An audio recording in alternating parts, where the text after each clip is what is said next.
So today's session of the Business and Trade Committee had one of our most important hearings this year. It was about the peril of cyber attacks on British business. Marks and Spencer's suffered a loss of maybe £300 million because of the cyber attack that it suffered. To put that in context, in real terms, that's about 3 times the amount of money that was lost in the Brinks Mat gold heist all those years ago. What we really exposed today was the sheer scale of cybercrime now hitting British business. So in the last 5 years, we think cost about £44 billion. That's the economic damage to businesses thanks to cybercrime. About 70% of businesses with over 100 billion in turnover have been victims of cybercrime in the last year. So this is something that is almost part of business as usual now. So what we really wanted to do is to hear from Marks and Spencer's, from the Co-op, from the UK's experts in cybercrime, as well as the National Crime Agency, the City of London Police and the National Cyber Security Centre about what they thought our country needed to do. 4 or 5 big ideas came up. One was about making sure that there's mandatory reporting of cybercrime. You have to report an accident, you don't have to report a criminal cyber attack. That probably needs to change. Second, we probably need to be resourcing our cyber police more effectively, given the fast growth in this kind of crime. We need to create new ways in which the government and the intelligence agencies come together with boards to help boards understand the kind of risks that they face. We probably need to sort out the cyber attack insurance market. There are some important gaps in that market right now. And we ought to think about how we actually incentivize, perhaps through the tax system, companies to replace those legacy systems that they rely on, but which are probably no longer safe enough for the world that we're now in. Anyway, we're posting the full session. It's quite long, but it's one of the most extraordinary sessions that I've chaired in my time as chair of the Business and Trade Committee. Hope you enjoy it. Please subscribe if you haven't subscribed and you like these updates, and would love to know what you think about what you see here. Just leave us your thoughts in the comments below. Enjoy. Order. Welcome to today's hearings of the Economic Security Subcommittee, and our focus today is on the nation's cyber security. We're extremely grateful to representatives from 2 of the country's most loved brands coming to talk to us about some outrageous attacks that they have suffered. Archie Norman, thank you very much indeed for coming in today and for bringing your team, Victoria and Nick, along with you today. The attack that Marks and Spencer have suffered was appalling. Just on a human level, it must have been extremely distressing for everyone who worked at the company. Yes, I've been in and around the leadership of large British public companies for longer than I care to contemplate, with a brief interlude in this place, not a very successful one perhaps. I don't think there's anything quite like this, possibly a hostile takeover bid, because in the business world we're used to competing, we're used to dealing with competition, customers, products that work, don't work, etc. But it's very rare to have a criminal actor in another country, or in this country, we're never quite sure, seeking to stop customers shopping at M&S. Now, they're essentially trying to destroy your business for purposes which are not entirely clear, but partly undoubtedly ransom, extortion. So it's like an out-of-body experience, and I think it's fair to say that everybody at M&S experienced it, like in the shops, our ordinary shop colleagues, working in ways they hadn't worked for 30 years, working extra hours just to try and keep the show on the road. I mean, let aside our tech colleagues, for a week probably the cyber team had no sleep, or 3 hours a night. So it was, it's not an overstatement to describe it as traumatic. And it has endured some weeks, so we're still in the rebuild mode, and we will be for some time to come. So it's like an out-of-body experience. It's completely extraordinary. And one thing I wanted to say is we're very grateful for the time here. I'm conscious we've only got a limited amount of time, but I wanted to say that we would like to use our experience to the benefit of, obviously, government, but other businesses that may experience similar events. So there's an open offer to you and members of the committee to be available. We're extremely grateful for that, and we're conscious that there's a live investigation that is still underway, and we do not want to interfere in that in any way. So we would just like to ask you a couple of questions about what happened, and please be circumspect where you need to be circumspect before we move on to the wider implications and lessons that Parliament should draw for the future, and indeed for our recommendations about the nation's economic security in the future. Now, you described the attack as highly sophisticated and targeted. Are you able to tell us who you think the attackers were and how they got in? Yes, I can give you the broad outline of that. I mean, firstly, of course, when this happens, you don't know who the attacker is. And in fact, they never send you a letter signed Scattered Spider. That doesn't happen. In fact, we didn't even hear from the threat actor for approximately a week after they penetrated our systems. So when this is going on, you rely completely upon your security advisors to say what they think is happening. And they recognize the threat actor by the attack vector, in other words, the pattern that they use. But remember, too, the attacker's working through intermediaries, too. So we believe in this case there was the instigator of the attack, and then believed to be Dragon Force, who are a ransomware operation based, we believe, in Asia. So you've got loosely aligned parties working together. Does it matter who it is? Probably not. It probably doesn't change what you do. It affects the psychology that you have this unknown party believed to have a peculiar name the other side of the world. And the other thing just to be aware of is the threat actor typically makes themselves known, not just to us directly, and that, as I said, didn't happen for some time, and their contact. We took an early decision that nobody at M&S would deal with the threat actor directly. We felt the right thing was to leave this to the professionals who have experience in the matter. But also they communicate through the media. And in this case, peculiarly, their chosen avenue of communication was principally the BBC, but not exclusively. So they were in contact with the BBC, and the BBC, I'm sure, handled it completely properly, and I would imagine were in touch with law enforcement before they went on air. But it was sometimes an unusual experience to be brushing your teeth in the morning when somebody comes from the BBC with a communication from the people who are allegedly attacking our business. Was there a ransomware demand? I think in almost, I guess it's almost 100% of cases. Part of the motivation for this is ransomware. I mean, I think that's well known. And part is also, I don't know, because we don't know who they are or how they were, but part is these are people who quite probably enjoy what they do. It's believed that this group were former computer gamers who graduated into cyber. That may not be true. I'm relying entirely on hearsay. So it's normal that they manifest themselves sooner or later in some sort of ransomware demand. As I said earlier, we're not in a position to discuss the nature of the interaction with the threat actor. And as I said, we separated our own people from that. The first time we heard from them directly was after about a week. One of the ironies of the problem, when you're on the business side of this, is just a contextual, is that by the time the threat actor makes themselves evident, your systems are already compromised. And one of our big pieces of learning is once you've experienced an attack which has had any success at all, you are then in a multi-week process of systems rebuild. And whatever you do, you are going to have to rebuild, and it's going to take a long time to come back. And that's been our experience. Did you have to pay the ransomware demand?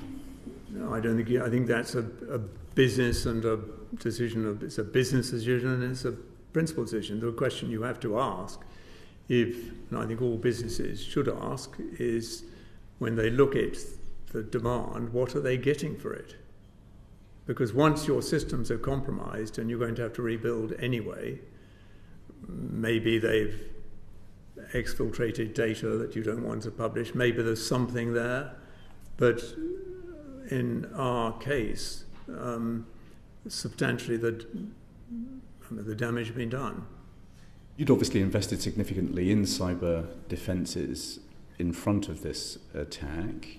You'd run scenario planning workshops, I think, to try and safeguard the business. I mean, looking back on the preparations that you did have in place, was there anything obvious in retrospect that you could have done differently? In all humility, anybody who's suffered an event like ours, it would be foolish to say there's not 1,000 things you would like to have done differently, because this has been very costly for our business and disruptive for our customers and so on. So of course, and we will have as you would expect us to, we'll have an in-depth review, which will be third-party facilitated to make sure we have all the learning from this, and we'll be very happy to share that. Just to be clear, because there have been media reports that, did M&S leave the back door open? Well, we didn't. That's all Horlicks. We had, firstly, there's a contextual point. Businesses like ours have a vulnerability, which is, firstly, that we have a very wide, what they call attack surface.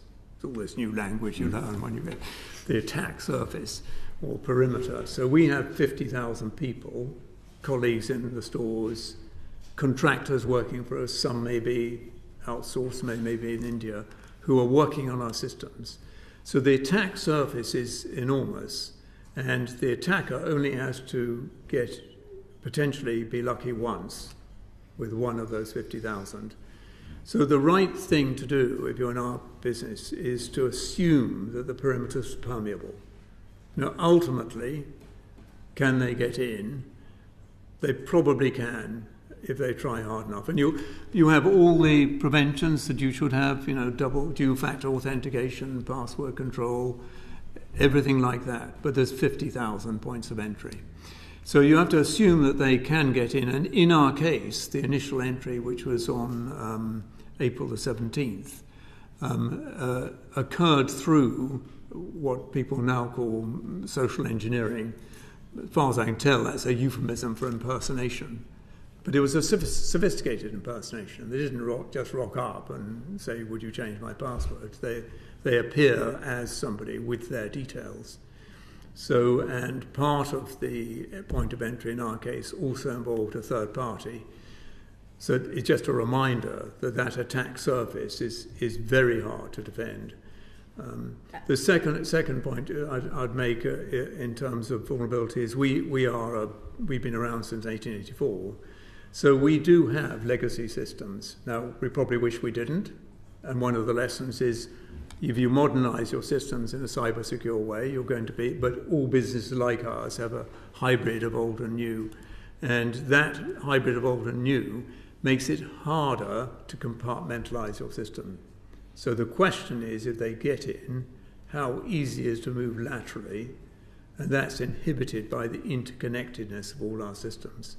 And part of the reason why the attack has been business impairing for us is because we closed down the systems as part of a defence.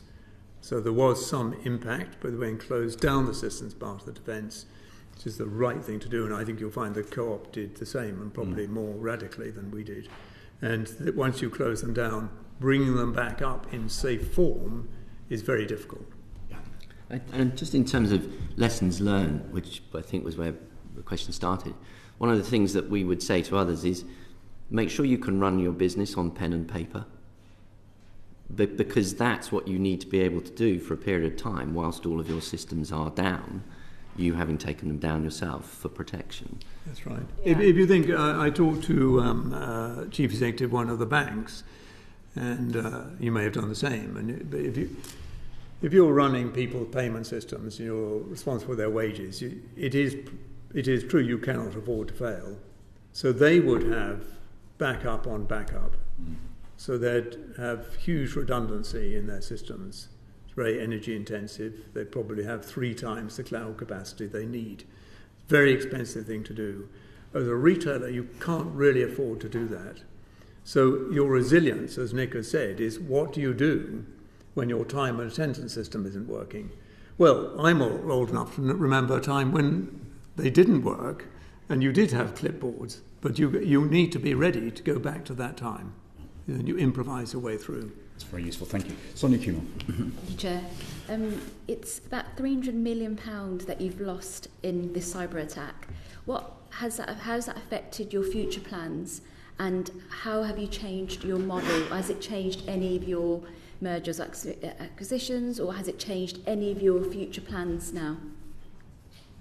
It's a very good question. I mean, look, the £300 million, which is the estimate we produce. Firstly, that is a gross estimate of loss of profit. In other words, we make £300 million less profit before recoveries. Now, recoveries might, and we would expect they will, include insurance. There might be other things that we are able to save money on during the downtime. So, is to give the financial market some sort of guidance, and a lot depends on how rapidly we recover from here. Has it affected our future? Not really. I mean, you remember the context of M&S is when I joined the business, it was a fairly broken business. Our share price was tracking down. We made under half the profits we make today. We had £2 billion of debt. Our systems were in a pretty decrepit state. So I have to say, if this had happened then, I think we'd been kippered. But now, we came into this year with £870 million profit, £425 million on the balance sheet. So we were muscled up, which is, that's by the way, that's luck. That's, well, it's a lot of hard work. But it's fortunate it happened at this time. So we strongly believe that we need to come out of this stronger. So coming out of it stronger means we learn from the crisis. That means learns in terms of resilience, but also learn in terms of some of the things you do learn, like in the pandemic, you can do quicker and better with less bureaucracy. So we learn from that. We will bring forward some of the rebuilding of our systems because it makes sense to do so, and we're going to have to rebuild some, like our aging version of SAP, which is the core financial system. We'll bring that forward. So the result will be our capital spending will come forward. Will it change our strategy? No. In fact, it just means we're going to put the foot down harder. Now, we've been gaining market share for the last 5 years. We've been the fastest growing food business on like-for-like sales the last 4 years. We're going to go harder. And we think we owe it. We owe it to ourselves and to our customers to say we can stride on. This rebuild time, how long do you think that's going to be? What's the time frame of this rebuild time that you have, and do you envision? Well, that's one of the frustrating things is, firstly, we all think that if your systems go down, what do? You go and change the fuse and turn the lights back on.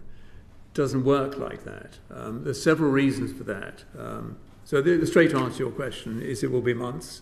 So we'll still be in a form doing things with rebuilding in months to come, but the customer will not see anything different from the end of this month.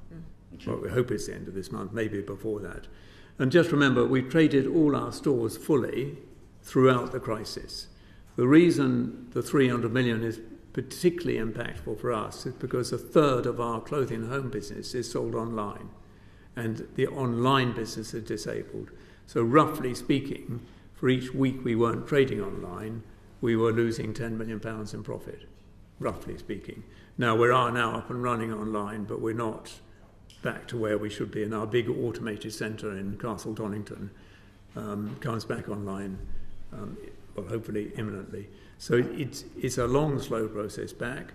And then some of the background systems that hopefully you won't see or customers don't see, we will be working on in October, November to bring back, or either to bring back or replace. See, a couple of points I'd make here. One of the things that once you've had one cyber attack, you're more likely to have another. Partly, I suppose, just because you attract attention to this community, and people can see what happened. So we want to make ourselves as resilient as possible.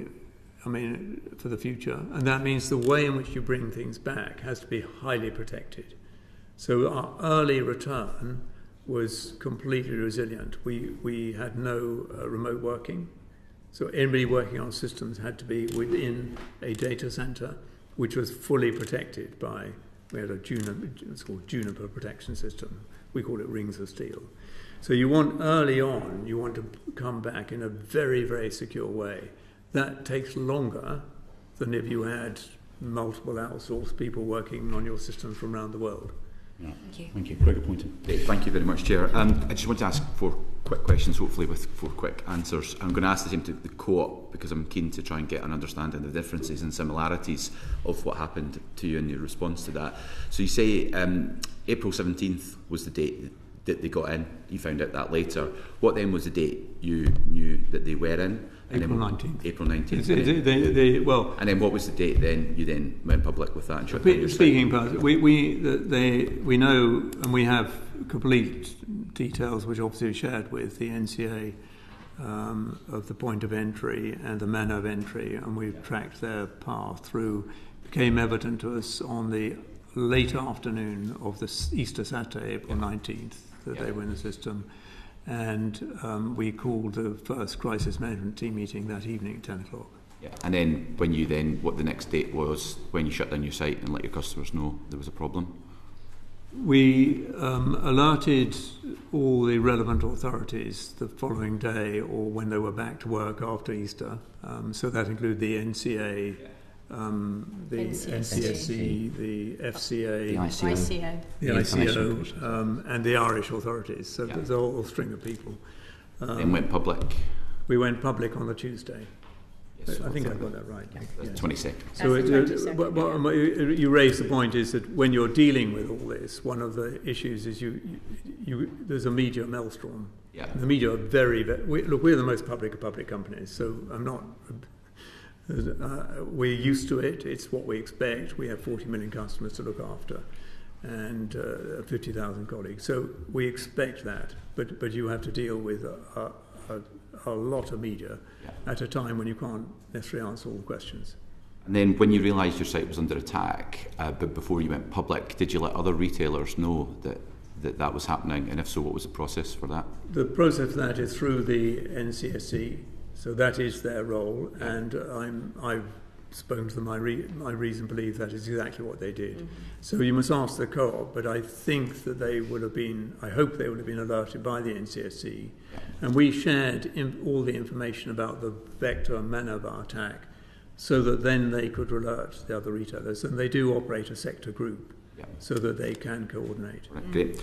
I mean, you covered some of this with the Chair's question. But it sounds like your systems weren't particularly well segregated given the legacy systems you had in place, so that to allow them to move through your system. Would that be fair to say? I think just one point I would make is that we chose to take the systems down, and actually even at the height of the attack over 50% were unaffected and protected. So the Chairman's absolutely right, and what he's saying is that when you have a business like retail, if you think about the complexity and even going to the shop and picking whatever you want at any time you want, lots of systems have to talk to each other. We have 1,000 sites effectively, each store's a different site. But actually there's a difference between choosing to take systems down and them being taken down, and I think we chose to do the former, not the latter. Ideally you'd have all your systems, but it's not possible in retailers to be completely watertight compartments, and then the question arises, which is technical, around the software that sits between the systems and allows access, and that's different for every retailer. But, when you look back on this, architecture, the foundation architecture is very important to resilience, but there's never a point in time, unless you have a completely new business, where you design it that way, so you inherit it. I would make the other point just, again, because I don't want people to get the wrong impression. We were very well aware of the risk. If you look at our annual report, well, you look at actually any large company annual report, you'll find cyber risk is listed in the top of their risks. It was had the full attention of the Audit and Risk Committee. We have trebled the number of people working on cybersecurity to 80 in our business over the last 2-3 years. We have doubled the amount of expenditure. thanks to my colleague on my left, we curiously doubled our insurance cover last year. Okay. I don't know how that was prescient. Right, just quickly, my final question. This follows up from the question the Chair asked, and I just wasn't 100% sure what the answer you gave was. Yesterday in the House of Commons, the Right Honourable Member for Goole and Pocklington warned about cyber attacks and ransomware attacks, and he said, and I quote, "It's come to my attention that one such company has paid a very large sum to its blackmailer recently. Can I ask you, has any been your organisation, or have you paid that ransom?" Sorry. I'm asking, did you pay the ransom? We've said that we are not discussing any of the details of our interaction with the threat actor, including that subject, but that subject is fully shared with the NCA and the relevant authorities, and there are a number of reasons for that. One is that we don't think it's in the public interest to go into that subject, partly because it is a matter of law enforcement. And just to be quite clear, we think it's a matter of live law enforcement, and we want to give people the best possible chance of pursuing that action. Secondly, part of what the threat actor is looking for is publicity. We can't avoid them getting publicity because they're communicating directly through the BBC, etc. But we want to make sure that we limit the amount of oxygen they have. Sarah Edwards. Thank you, Chair. Well, perfectly segueing into my question, which was, I'm just interested in your experience of the insurance cover that you had, whether or not it was enough, what the interaction was like with your insurer, and perhaps any of the things, the sort of like what-if moments, and what other businesses might be able to learn from that, because this is going to be the threat that all businesses need to have at the top of their risk register, and perhaps there's some questions we need to understand about the state of the insurance industry. So are you able to sort of give us a bit of information about your experience of that? My colleague here is better able to comment than I, but we have extensive insurance cover. I mean, some of that's been reported, although we haven't publicly disclosed the details. We fully expect to make unsurprisingly, significant claim, and we fully expect to receive some substantial recovery, but we don't know how much. That process is likely to take 18 months or... Well, I was smiling as we started to answer the question, because I think I was probably about to turn myself into an advert for the insurance industry, because I think it's very important that PLC knows that these policies are available and takes them out. As far as our interaction is concerned with our insurers, you'd expect right from day one, it's been a very engaged conversation, because I think we've all got experience of making claims on policies in our own life. That's something that you do very much hand in glove with your insurer. So we're in a almost daily dialogue with them. They're being very supportive, and as Archie says, I think I've got some work for a period of time keeping that an active conversation. Were there any sort of terms when you took out the policy that suggested that if a particular type of cyber attack was to occur, that you wouldn't have been covered? Well, I think the thing that we did do in terms of structuring the policy is a year previously we took a look at how that market was pricing, and we realised that we were insuring for the trivia and not for the catastrophic. And so we flipped the way that we were insuring. And we effectively said, well, we'll take the first amount of exposure ourselves, and then we will insure for the worst case scenario.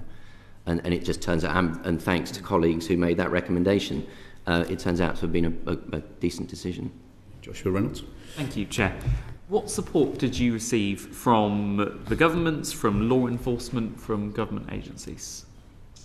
So we've had quite a high level of interaction from the beginning, from the time we first reported. I think it probably is fair to say it was a little slow at the beginning. I mean, in law enforcement, we initially referred to West Yorkshire Police, which I think was the lead agency, and then we arrived at the Met, and then we arrived at the NCA.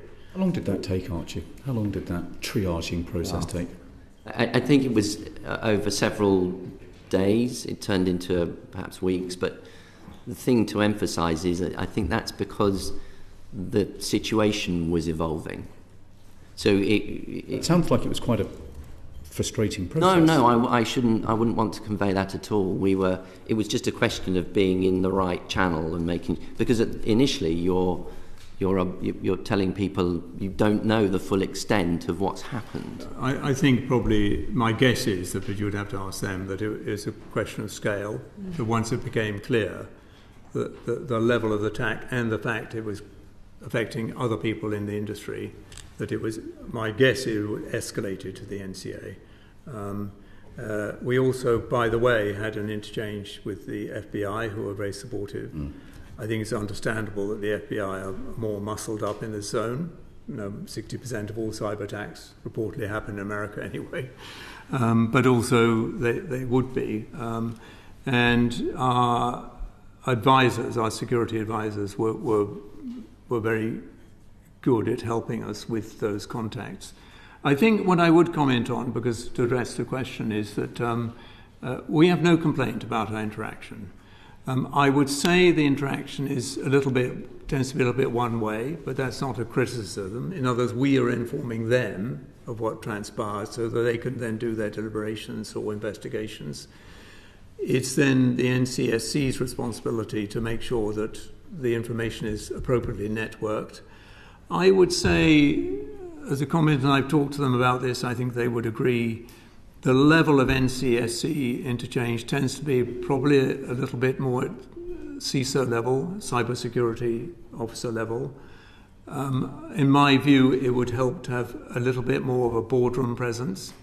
Now, when something like this happens, it is a chief executive level of issue. Yeah. And that level of interchange needs to take place. That's not a criticism, it's just saying that's their current way of operating. In some countries, but this is not something we're not complaining we didn't have it, but in some countries you would have more of a single port of call. So they would say, look, right, here's your account officer, for want of a better word, and by the way, they would say, if you want us to ride in the cab with you, we will.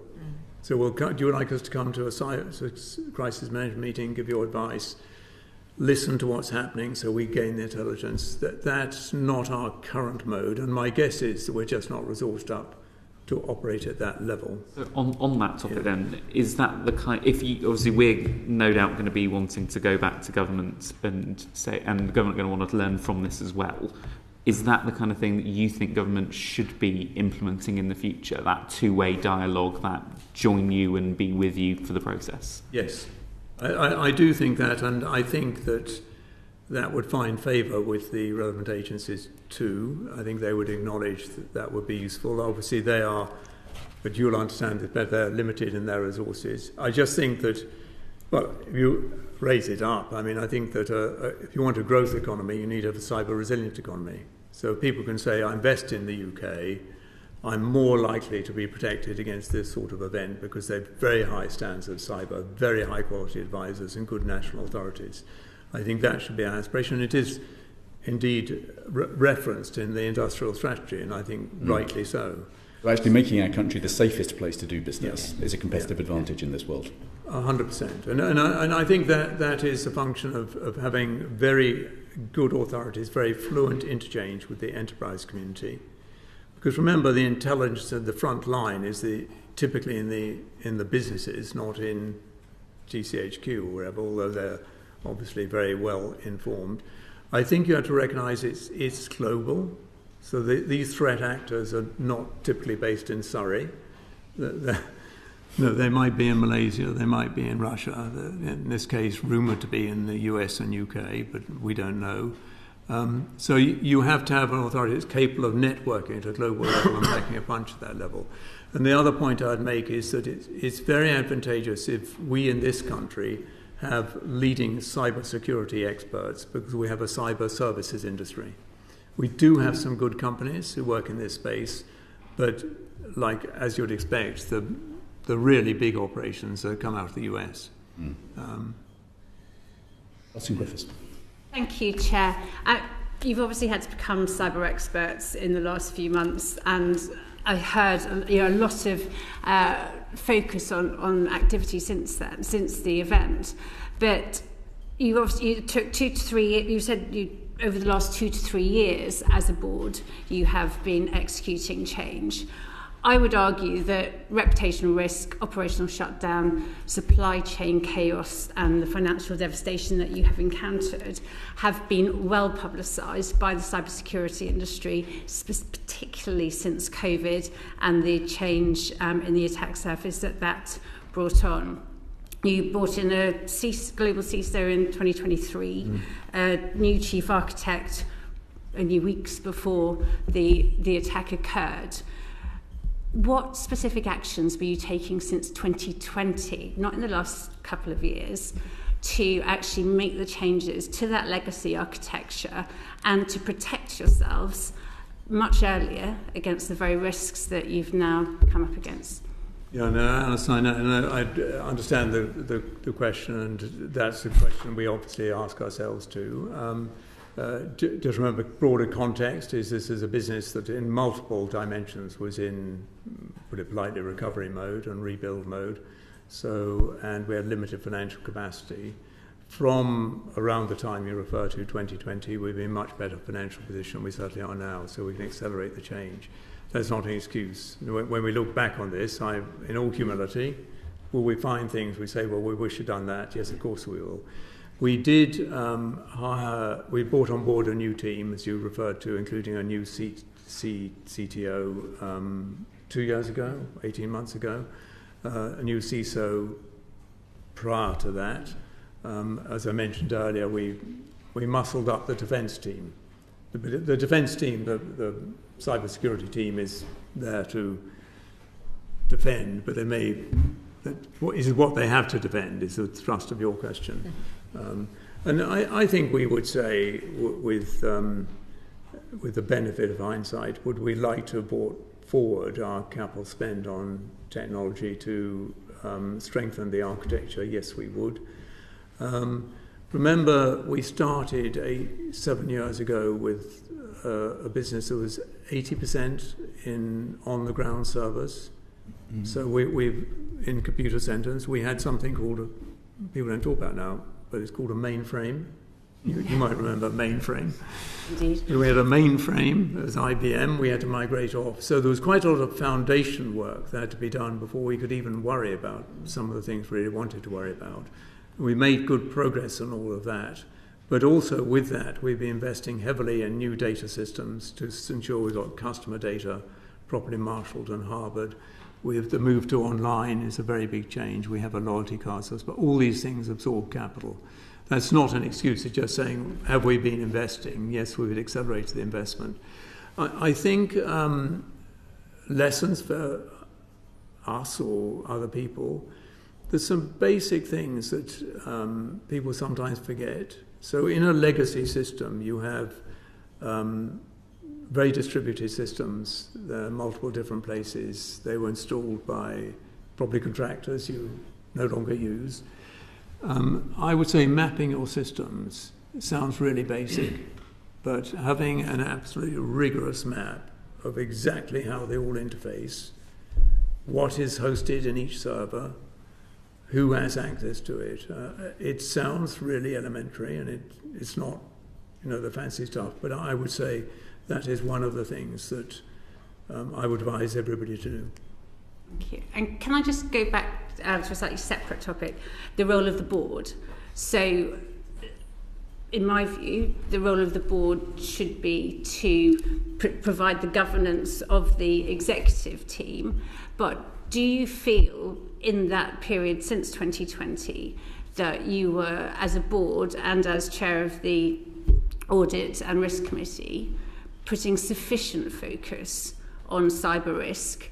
And would you make recommendations about board governance going forwards? Look, I just think that any business that suffered a cyber attack to turn around and said we put sufficient emphasis on cyber risk would be a hard claim to make. I mean, do we wish we'd spent more, done more? Of course we do. Would it have prevented the attack? Not necessarily, but that's not a reason for not doing it. So I don't want to sit here and say, no, we did everything possible, because I don't believe that's the case. I don't think that's the case for any business. Did we accelerate the level of intensity of attention, the focus on it, the resources allocated to it? Absolutely. And our Chief Executive, Stuart, said to our CISO, Steve Cottrell, 18 months ago, if you need any resources, just let me know. Now, that's the, if you like, the CISO team is the elastoplast, isn't it? It's the first line of defence, but it's not the critical issue. I'm keen to move on to wider implications. I'm keen to move on to wider implications. Could you share some broader lessons for businesses to build cyber resilience in future, and is there a role for government in that? Yes, and your point on governance, I think there is a lot of focus on this. I think that what I would say is that we had simulations last year, and the board was, or the risk committee was very fully briefed on all that sort of thing, but nothing survives the first whiff of gunshot. I mean, the simulation and the red team attacks were as nothing to what happens and the intensity of it. And I do think that I don't think you can regulate your way to security in this space. I think there are things that government can do and regulatory things that government can do, but I don't think we should see that as the solution. I do think the point you're driving at, which is to make sure boards are very fully aware and intelligent about and educated about what happens and the experience when it does happen, because it is punitive, and as we've seen. And I'm very happy, and I've already got one or two boards have invited me to come and see them to share our war stories, which I will certainly do. But I think the government can play a bigger role in making sure that's socialised. My view is the level of interchange is much better, as I said, at CISO and within the cyber community than it is at board level. But it's not true that boards are not interested. They're a bit like us. They're saying we're doing everything we can, but probably there is more they could do. Alison, just to your point on government support, or the chairman spoke, my chairman, not your chairman, spoke about it very well, but I think there's so much activity going on in different government departments. So you have science innovation and leading a large part of this. You've got Cabinet Office leading another section of it. You've got Home Office consulting at the minute where it's closed. And you've obviously got industrial strategy and business and trade.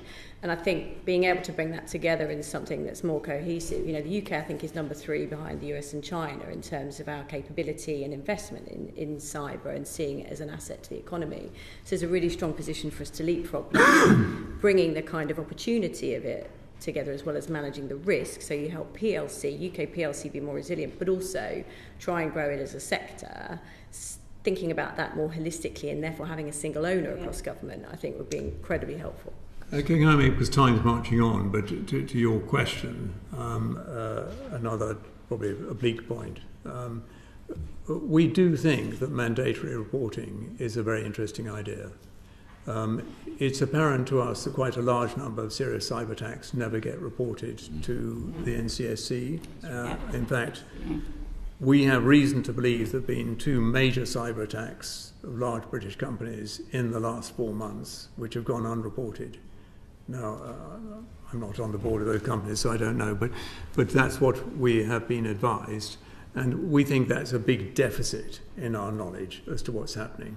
So I don't think it would be regulatory overkill to say if you have a material attack, define material, for companies of a certain size, you are required within a time limit to report those to the NCSC, and that would enhance the intelligence, the central intelligence body around this. So that it's not that there's nothing government could do, that's for sure. Any further reflections on things that the government needs to do? I think it's a bit like Alison's point to us is in 2023 there was a security committee report which highlighted that this was critical to national resilience and advocated proper resourcing expenditure, and I'm not aware that we've seen a substantial increase in government investment since that time. You wouldn't want to be here after a catastrophic event in 3 years' time with Alison saying to you, well, what was your board discussing? So it's an easy thing to say, but I do think that the NCA particularly probably is under-resourced for the task it's trying to undertake, but don't want to speak for them, and I don't even know what resources they have. The concern that we have is that you've got substantial private ownership of what is in essence public risk. And if you had a number of retailers taken down all at the same time, and that had been coupled with some kind of public scare campaign on social media, for example, about shortages opening up, you could easily foresee a situation when there would have been widespread panic. This was the scenario that Lord Sedwell put to us. So I'm interested in whether you think that there are good spaces or good institutions in our country where the private sector and the public sector can war game the kind of risks that we now confront as a country in order to think through the kind of economic security precautions that are going to be needed in this new age. Well, I don't think that happens now. I'm not aware if it does. You think it should? Yes, but I think it has to happen at board level. Yeah. I don't think it's a technical problem. I think it has to happen really chief executive or chairman to chairman. And the government's got, I always think in this country the government's slightly coy about the way it engages with the enterprise sector, but the government has great convening power. If we're all invited to rock up to talk about cyber security and national resilience, we will do. And we'll want to support, and companies like us that being through the process can add some value. So I do think that's the case. And I would make the point, which I know everybody's well aware of, that at the moment the majority of cyber attacks are extortion related, and they relate to the enterprise sector, not exclusively. We've seen them, the British Library and others. But were this to be a hostile foreign actor seeking to do damage to the state, I think we'd see very different outcomes, because it's not for me to speak for the state of national infrastructure or outsourced national infrastructure, but we know some of it would be highly vulnerable. Indeed. Finally, Matt Weston. Thank you, Chair, and good to see you again. Just really picking up on the point about your legacy systems. And I think there's a learning there maybe for all of us, not just in the private sector but in the public sector too. You mentioned about the British Library. Compared to the £300 million which you're saying is a gross kind of estimation of hit to profit, would you be able to tell us confidentially, probably not now, when it comes to your legacy systems that you were saying, Archie, about the upgrades that you were looking to do, the financial situation meant you couldn't do it, what kind of budget cost you needed to spend on upgrading those legacy systems that you would have been spending last year, this year, the following year, just to give some context versus the 300 million? Because therein, I think, we need to understand what does UK PLC need to do against the kind of potential hit we might be facing. There may even be a case, you see, for tax subsidies for that kind of thing. If we judge it to be something that is really important to our economic security going forward, then there is an argument that actually there's a public good, if you like. It could be some fiscal kind of incentive for businesses to really focus on this. Could be an idea there. To answer your question, Matt, I mean, probably the finance director is going to kill me, but the roughly dimensionally, we're spending about 600 to 650 million pounds a year on capital. That's rising every year, but then we're more profitable every year, so we can afford it. And we've got the balance sheet. Of that, we expect in excess of 200 million, close to 250 million, to go on technology-related expenditure. Of that, probably half, or might be 150 million at the moment, would be due to legacy. I say legacy upgrades. Don't think there's no business benefit to that. There is. I mean, with modern systems, when it comes to modern supply chain systems or merchandise assembly systems in clothing and home, what we'll install will both be more resilient and more effective for the business than what we had before. There's some things that are difficult. I mean, SAP is a sort of foundation architecture system, as you'll understand, and propels all our financial controls. Upgrading to a modern version of SAP does have some benefits, but substantially it's a nil return investment. It's just something we have to do. So you go on, sorry. Looking back partly to Alison's question about investment, I think the Chairman's being a bit coy about what he pushed the business to do earlier on. So if we cover from 2019-20 to 2024, it was just over 400 million of capex in technology, and obviously a large part of that was on modernisation. So it's massively significant in terms of the capex that the business has spent while you've been chair. The only other thing I'd add is that it's not just a financial decision, because if you talk to our CTO, she'll say, we've got to keep the business operating. So you can't simply switch the business off, spend lots of money and then turn it back on. So one has to factor in that there's an ongoing need for the enterprise to run during the transition. It is going back to the earlier point about, this isn't a solution, but one of the things that's happened is now most technology investment is written off for a very short period of time. And I remember you'll buy a system and depreciate over 7 or 8 years. So it didn't really impact the P&L. Now, broadly speaking, you're writing off over 3 years. And a much higher proportion of technology investment is effectively rented software stored in the cloud, and that's expensed in year. So the P&L, it eats your P&L as you spend the money. It's not wrong, by the way. It's just the way it is today. Yeah. So you don't get capital allowances for buying a new version of SAP. Yeah. Well, time's against us. Archie Norman, thank you very much indeed for taking the time to reflect on the terrible experience that M&S has been through. Good luck in getting the business fully back on its feet. And thank you very much for sharing some of the implications for public policy with us this morning. That concludes this.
Welcome to this second panel investigating the cybersecurity of our country. I'm very grateful both to you, Dominic, and to Rob for joining us from the Co-op Group. John Cooper is going to open the questioning for us this morning.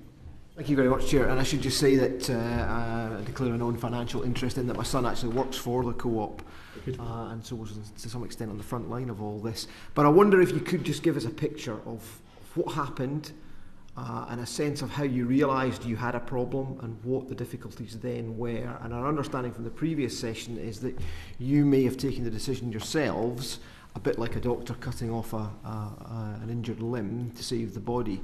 So a lot of the damage, I think, may in effect have been self-inflicted. If you could just talk us through your decision-making process on that, that would be really helpful.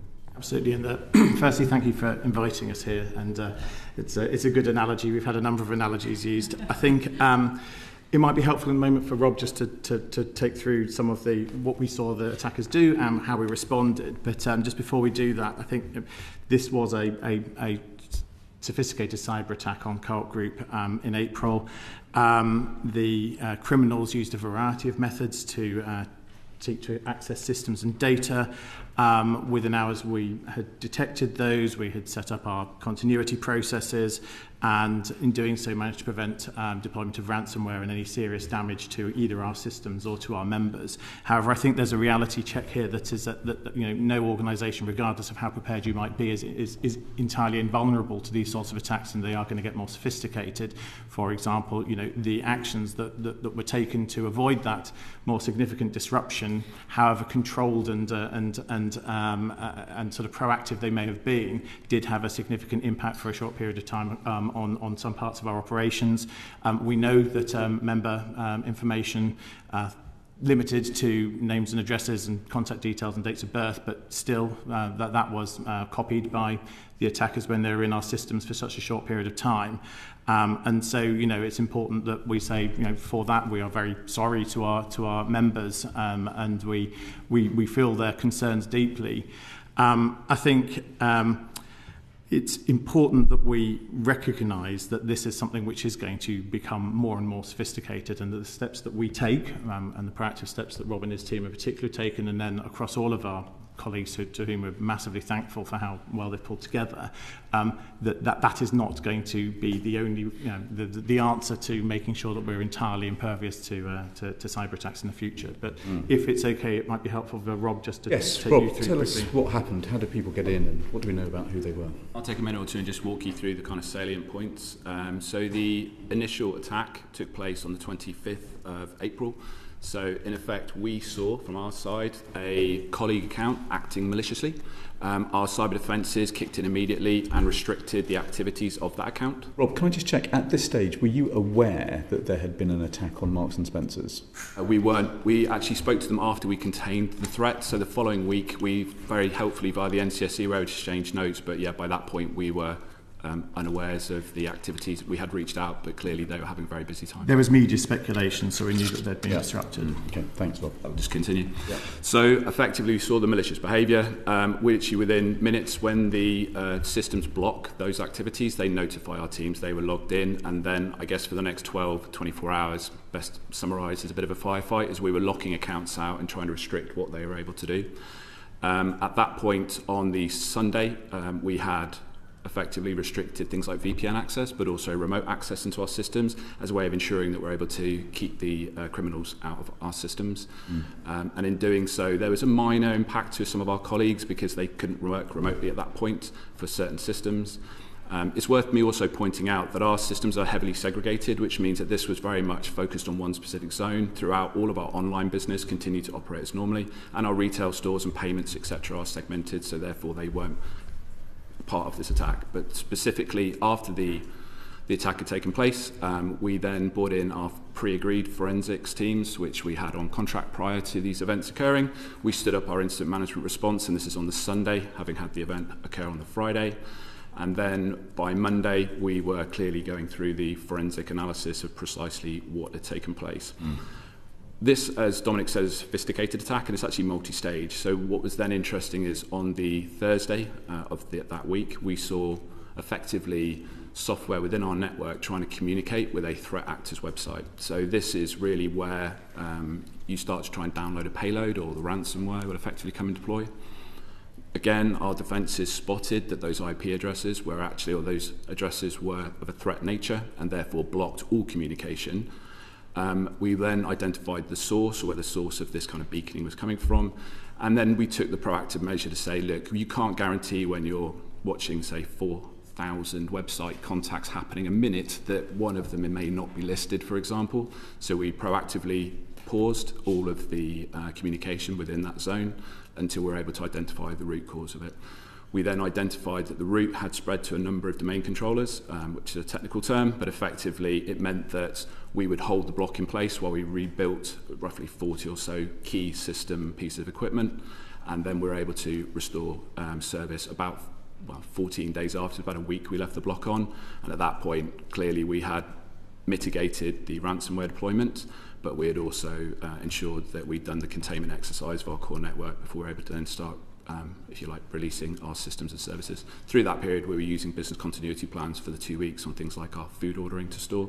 This was heavily oriented at our back office, so it's the sort of systems we use for putting orders out to suppliers, or some of our colleague-facing systems. As I say, our customer-facing services were still available throughout. Yeah, okay. Mr. Cooper, anything further on that? Yeah, thank you. You've given us a good overview there, and you've talked as well about how your systems coped. And obviously, you presumably, like most companies, you'd war game this sort of eventuality. What's your assessment of how well you had prepared? Did you think you could have? And hindsight's 20/20, of course, but do you think you could have done more? And what do you think about what more you could have done? And you talked there about the compartmentalisation of your systems. I presume that was done deliberately with one eye on this kind of eventuality. Is that something you think actually was helpful? Both excellent questions. On the first one, wargaming is something we absolutely do. I would say it takes two forms. One is, you'll hear me talk about things like our crisis management response. So we have a bronze, silver, gold approach. We had actually wargamed this precise scenario before as a leadership team. So the board itself was very well prepared for who would take what role, and that definitely paid dividends through the crisis. In regards to technical, we run what we call red team or purple team exercises. So these are simulated attacks where we pay third parties to act as the criminal gang, and we provide them without devices, and then we provide them with devices, and we take the learnings from that and make sure it feeds into our annual investment in cybersecurity. If you could remind me of the second part of your question, that'd be very How well do you think your systems coped then? Obviously on a board level you think it went quite well. The system itself, because it was designed in such a way to effectively firewall things, was that quite helpful as well? And I mean, obviously at the end of the day you had red teamed this, but it still happened. Absolutely. So is the level of threat higher than you anticipated then? So I think the most important thing is that there is no one rule to cybersecurity defence. So for us, it's that layered components. So yes, you can't prevent everything. Social engineering, or what we call zero-day vulnerability, so gaps found in software that nobody knows about. You have to ensure that you can both detect, which is what you saw play out in the scenario that I discussed, but also that you can respond very effectively. So there are a number of pieces of equipment effectively at our disposal, but also ensuring that you've thought through what those business continuity plans will be to pick up in there. There are always lessons to be learned. I would say that no matter how many times you do a simulated exercise, even with that type of thing, the pressure in the moment on the individuals involved, and honestly, the teams, and on the record, I would say how appreciative I've been of my own teams and their ability to respond in what is an incredibly tough situation. They are, these are husbands and wives, these are mums and dads, and they are required to put in an awful lot of time, and it's a very high pressurised environment because their decisions count in the minute.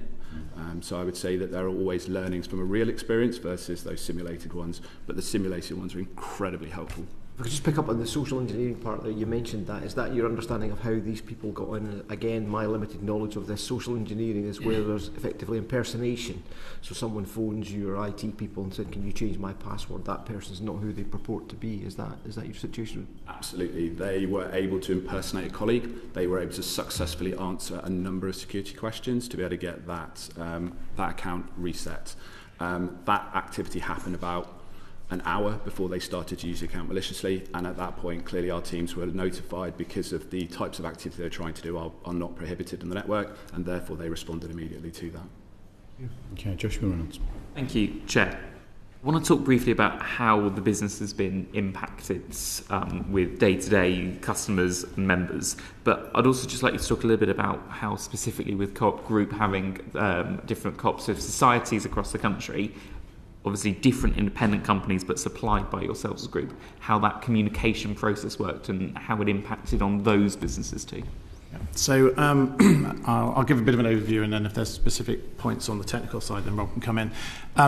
Because of the nature of our business, but also because, as we've talked before about the segregation of our systems, the impact was quite different across different areas. And so if you look, for example, at our online business and our payment systems, which are which allow people to pay, those were unimpacted. All of our stores remained open.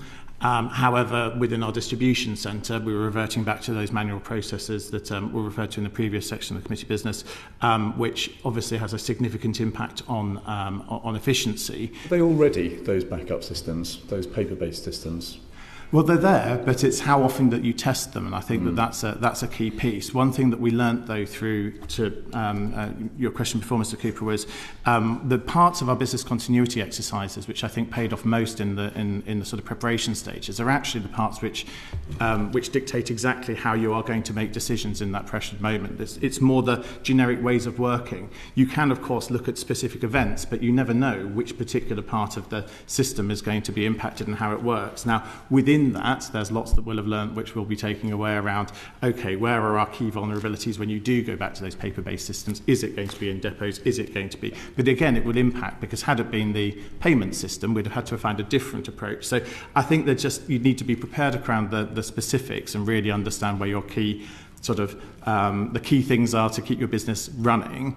But equally, I think it's you don't ever know quite how it's going to impact when these sorts of things hit in the way that they do. So how do you make sure that you can make those decisions, that you can take the actions that you can do quickly, I think is probably the most critical part. So shall I continue? So across our food business that was impacted. Across our wholesale business there was no impact. So we also deliver to a number of independent stores, including the Nicer brand, which is part of the Co-op group, and that equally wasn't impacted. However, some of our franchise stores, and importantly, as you referenced, the independent society members, so for any committee member who's not aware, there are a number of cooperative societies. We are the largest, but we also supply goods under buying group arrangements to the other societies. Because of the impacts in depots, whilst they weren't impacted directly by the cyber attack, obviously there was a knock-on impact.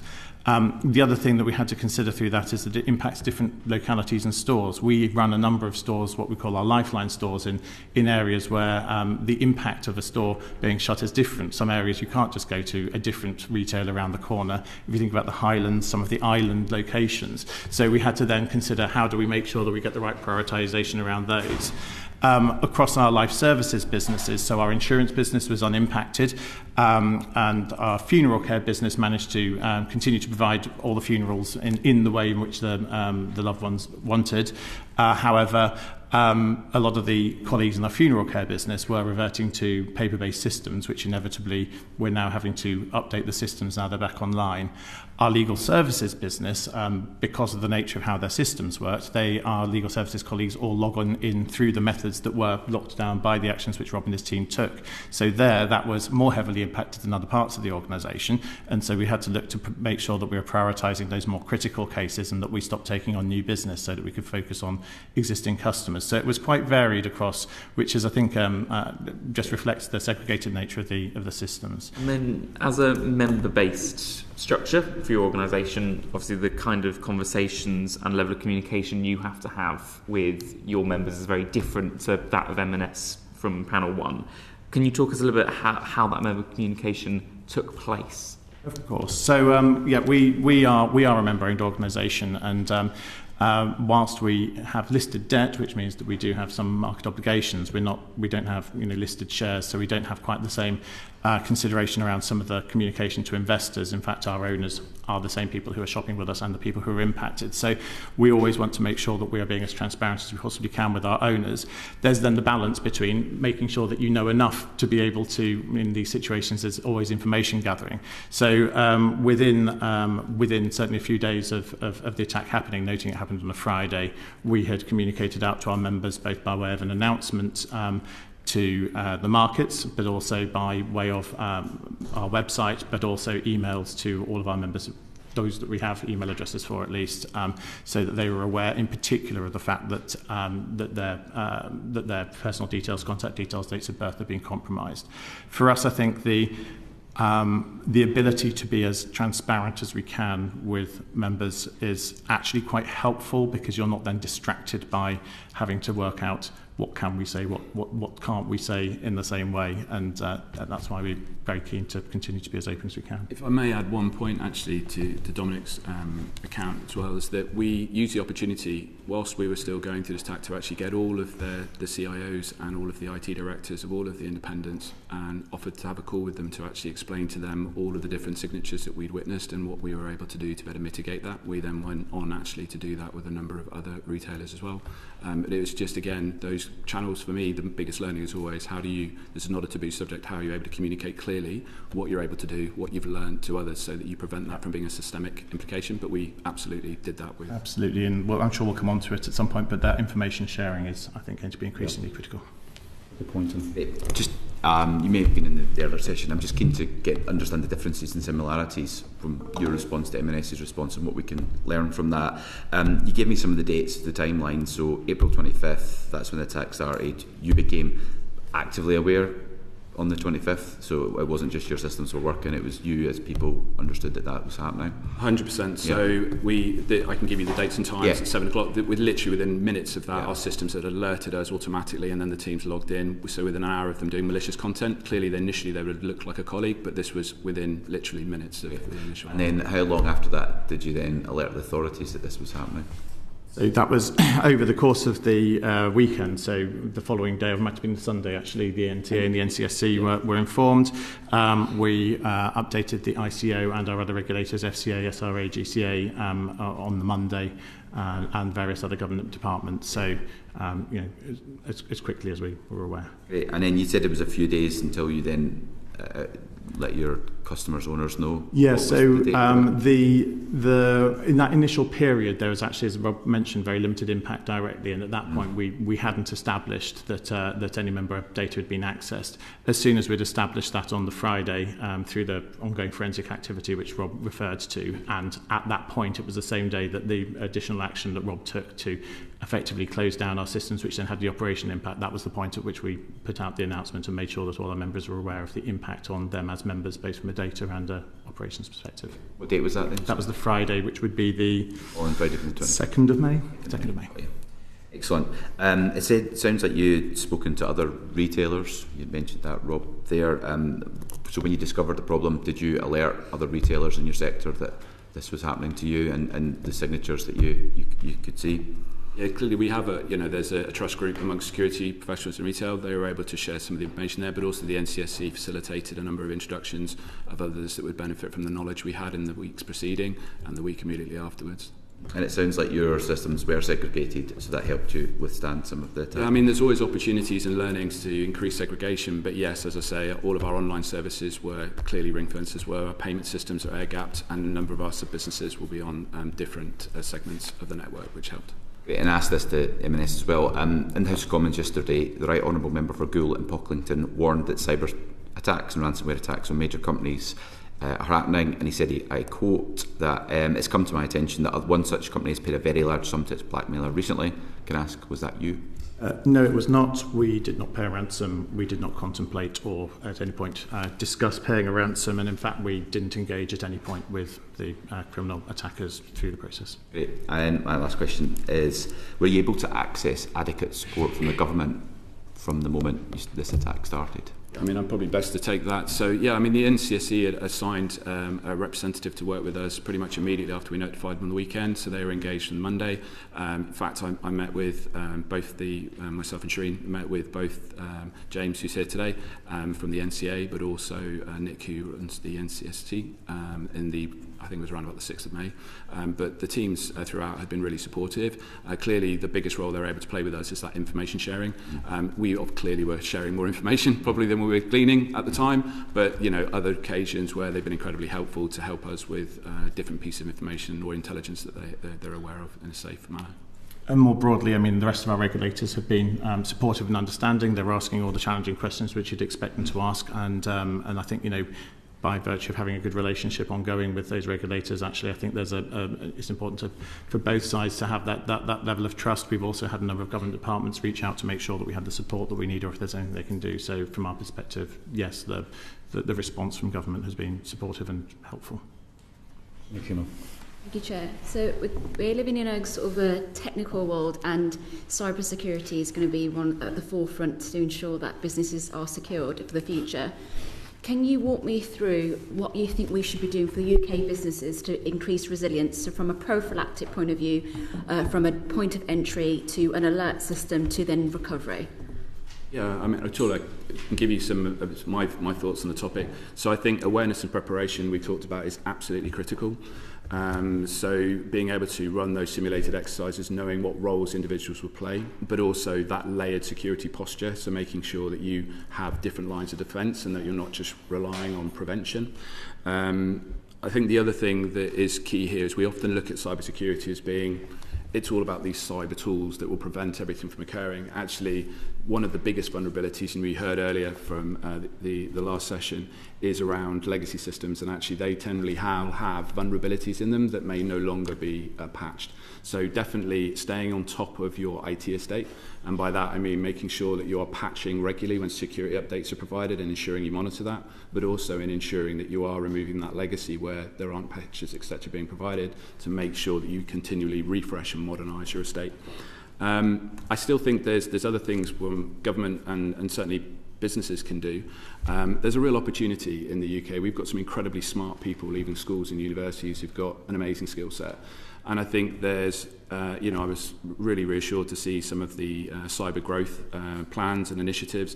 And I think that the more we can do to help turn, the next generation of the smart skills we have in the UK to be, I guess, more defenders rather than attackers, and educate them as the opportunities. There are a lot of unfilled roles in cybersecurity to date, and cybercrime is a growing opportunity and threat. And I think that the more people we can encourage in the UK to move into that sector will help us as a nation be able to have the skills and expertise we need to face these ongoing threats.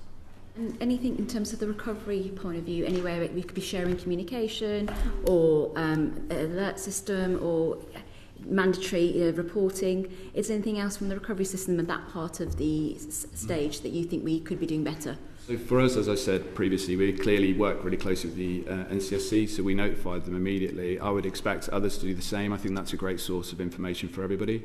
I do think more facilitated, collaborative.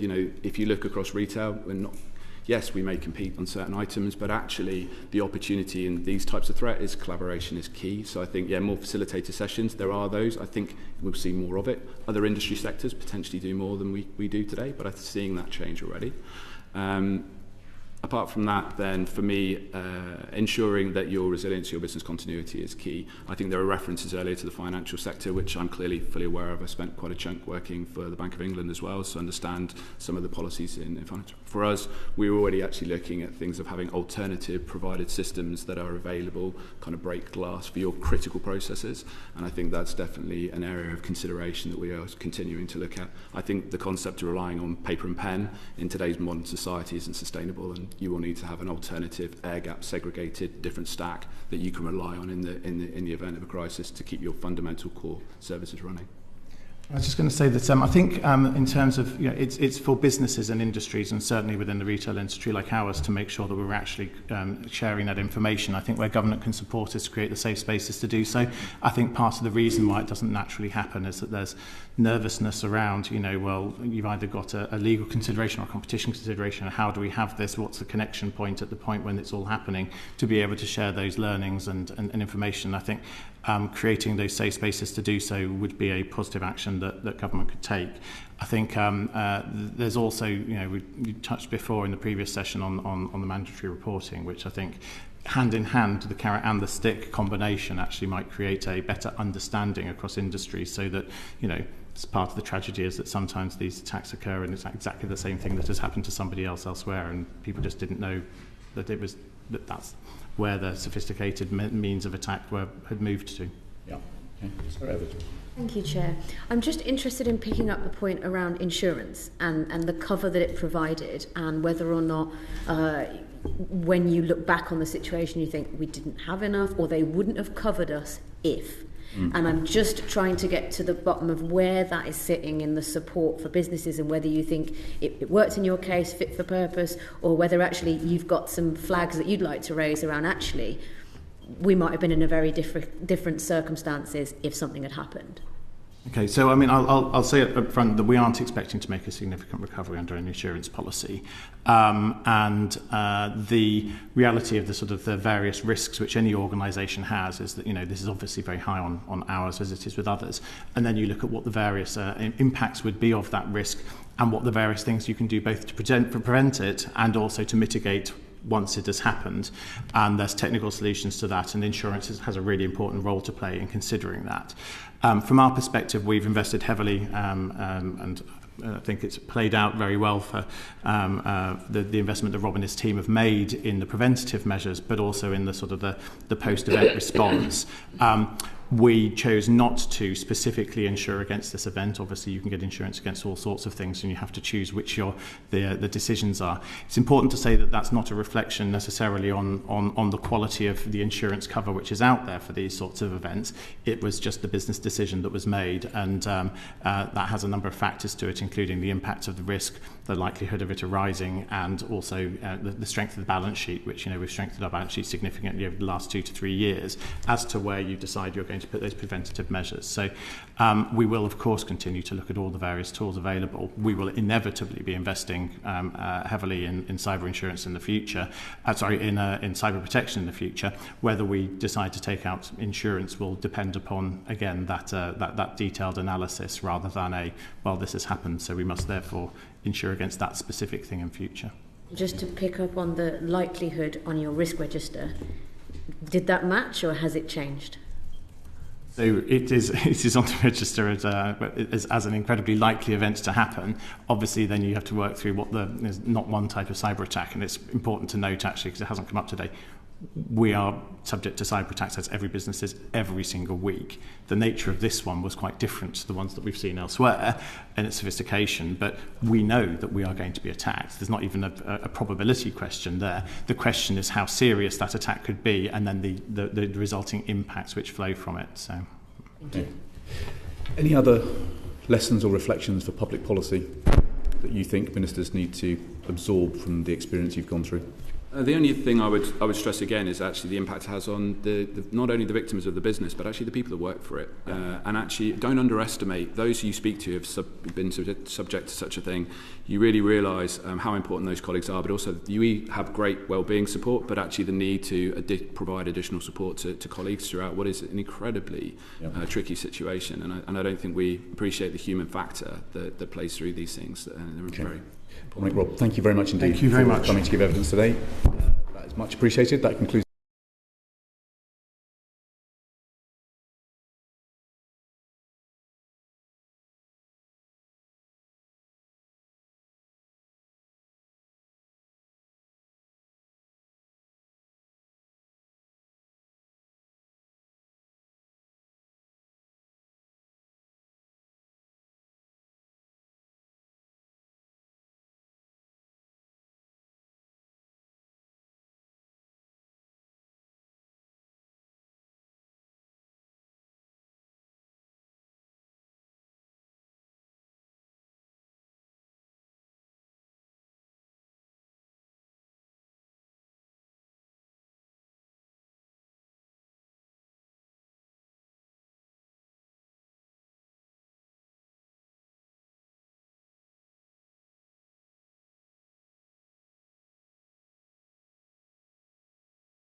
Welcome to this third panel in today's Subcommittee on Economic Security hearings as we review cybersecurity policy in our country. Thank you very much indeed to our witnesses for joining us this morning. Sarah Edwards is going to open the questioning. Thank you, Chair, and thank you for coming. I just wanted to ask Professor Kieran, so you've described the transformation of China's digital attack capabilities as the most important change for Western cybersecurity in more than a decade. So what do you think the policy implications are of this change, and could you describe to us what you think that we need to know? Thank you, and thanks for the invitation. I think one point of history and one point of consequence. The point of history is that whilst we've been complaining in the UK and the wider West for 25 years about Chinese cyber operations, they've all been data exfiltration. They've just been stealing governmental and commercial information. And those are silent. The organisation goes on functioning perfectly normally, so it's sort of strategic damage.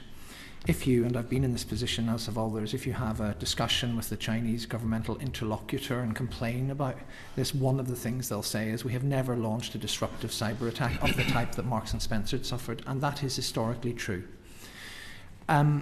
What has emerged in the last few years, uncovered by the Americans, but backed by our government and the other Five Eyes partners, is a plan, an operation, codenamed Volt Typhoon. It doesn't really matter, it's just one of the silly names that the cybersecurity industry gives these operations, which is essentially what some have called digital booby traps in critical infrastructure.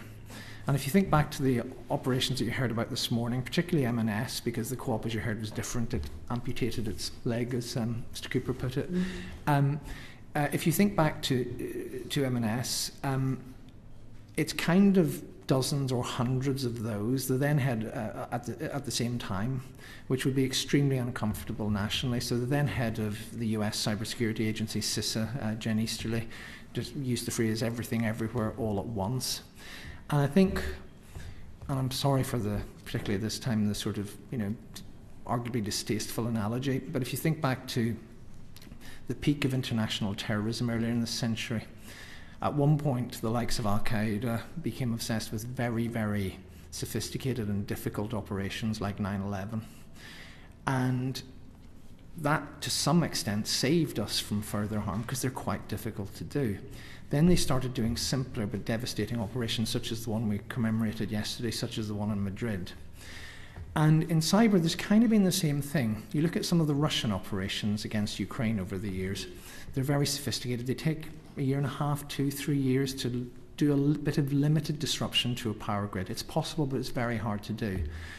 You look at the sort of thing that happened to Marks and Spencer's, that happens to organisations all the time. You look at the criminals have given the nation states a playbook, and that's what Volt Typhoon is. So that's the sort of history and context. Conscious of time, so the policy implications, I think there are all sorts of one, but I'm going to focus on one, which is, I obviously heard the chairman of M&S say that you can't always regulate your way to this, but I think sometimes public policy does have a role, and we're not starting from scratch. And I would argue, speaking only for myself, that we already have a body of law that incentivises every organisation, literally every organisation, to prioritise the protection of personal data from theft. That's the way our law currently stands. And it does not incentivise them to prevent the disruption of critical services. Now, for critical infrastructure, there's a law pending from the government. I think that's welcome. But I think even in general, because it's fiendishly hard to work out which companies are critical and which aren't, and which bits of companies are critical and which aren't, I think at the moment, and the classic case in this is the Irish healthcare system of 2021, where the entire national healthcare system collapses in terms of scheduling appointments for vital healthcare. There's no regulatory breach by the public authority in charge. 4 days later, the criminals behind the attack release some medical data. That's a breach of the law. That's crazy. That's roughly where British law is in a lot of places right now. And so the incentives are all wrong. And if we're serious about economic security, I'm not downplaying the importance of data security, but we've prioritised it at the expense of continuity of service, and I believe that is wrong. That's really helpful. Can I just follow Extremely helpful conclusion. Yes, you follow on. I have some questions on that line too. I was just wondering on that point, when we're talking about that classification of what's critical, and if we take what we've just heard from two food retailers, at what point do you think that the government and the security agencies need to look at that as being a critical infrastructure attack? So, we had two, and then we had a delivery organisation as well. How do you think we should quantify that? I think it's really hard, which is one of the reasons why I think that just a law that says, something's critical is going to be hard. Now, in some areas it's really obvious. Telecoms, there's one or two organisations that are household names. Probably not fair to name them, but it's pretty obvious who I'm talking about. If they go down, we're in deep trouble. Food is really interesting. We had this during COVID, where I was, at the start of COVID, I was still in government, and all the various agency heads who were in charge of various bits of protection looked at what's critical. And food obviously self-defines as a critical sector. There's not a single company in it that on its own is critical. So food is an example of where it's a very, very hard thing to do, which is why I don't think there is some sort of public policy, straightforward answer that you can write a white paper about or write a memorandum about. I think some of the things you heard about from the previous two panels around cooperation within the sector, about having dynamic exchange with government where you kind of know it when you see it. So I don't think you can say if it had gone from Marks and Spencer's to the Co-op and then on to the Tesco, Sainsbury's, Lidl's or whatever, then it would have been a critical incident. I'm not sure there's ever going to be that point because it kind of depends on what it is. But we need to be able to have that dynamic process by which we know it when we see it. Thank you very much. That's very helpful. So you've flagged some of the evolution of threats like Volt Typhoon from China. What are the other multiplying threats that the country faces in the cyber domain? I think I'll highlight three quickly. One you've heard about all morning, which is the enduring criminal threat. I think a specific aspect of that is geography. From what we know in the public domain, the Marks and Spencer's and Co-op attacks were actually done by potentially arrestable English-speaking criminals. That's actually unusual, and I think if you ask people currently in office, they'll say that's still the minority.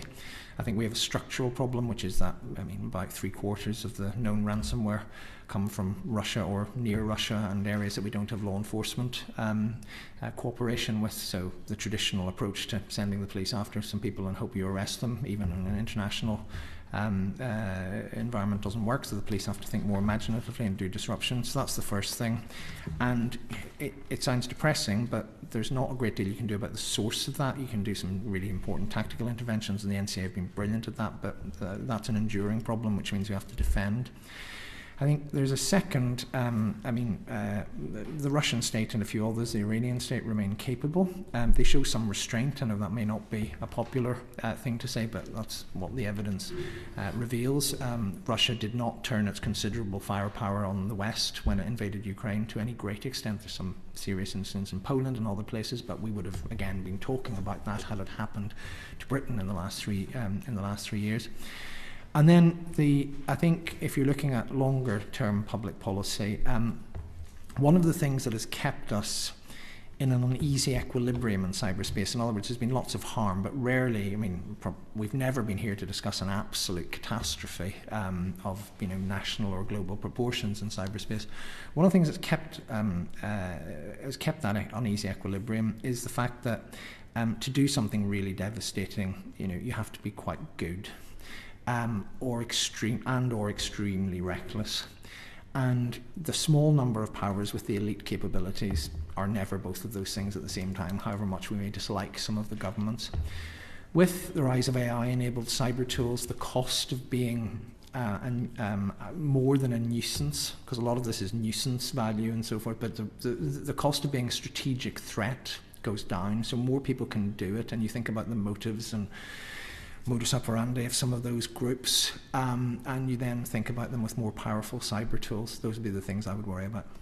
Can I come Please. in on that? Because help us fill out the picture about the threats that we should be foreseeing in the next 5 to 10 years. Yeah, I would add to that the context of everything being connected these days and everything relying on digital technology to an extent, which, as we've heard before, has just broadened the attack surface massively. So there are targets everywhere nowadays.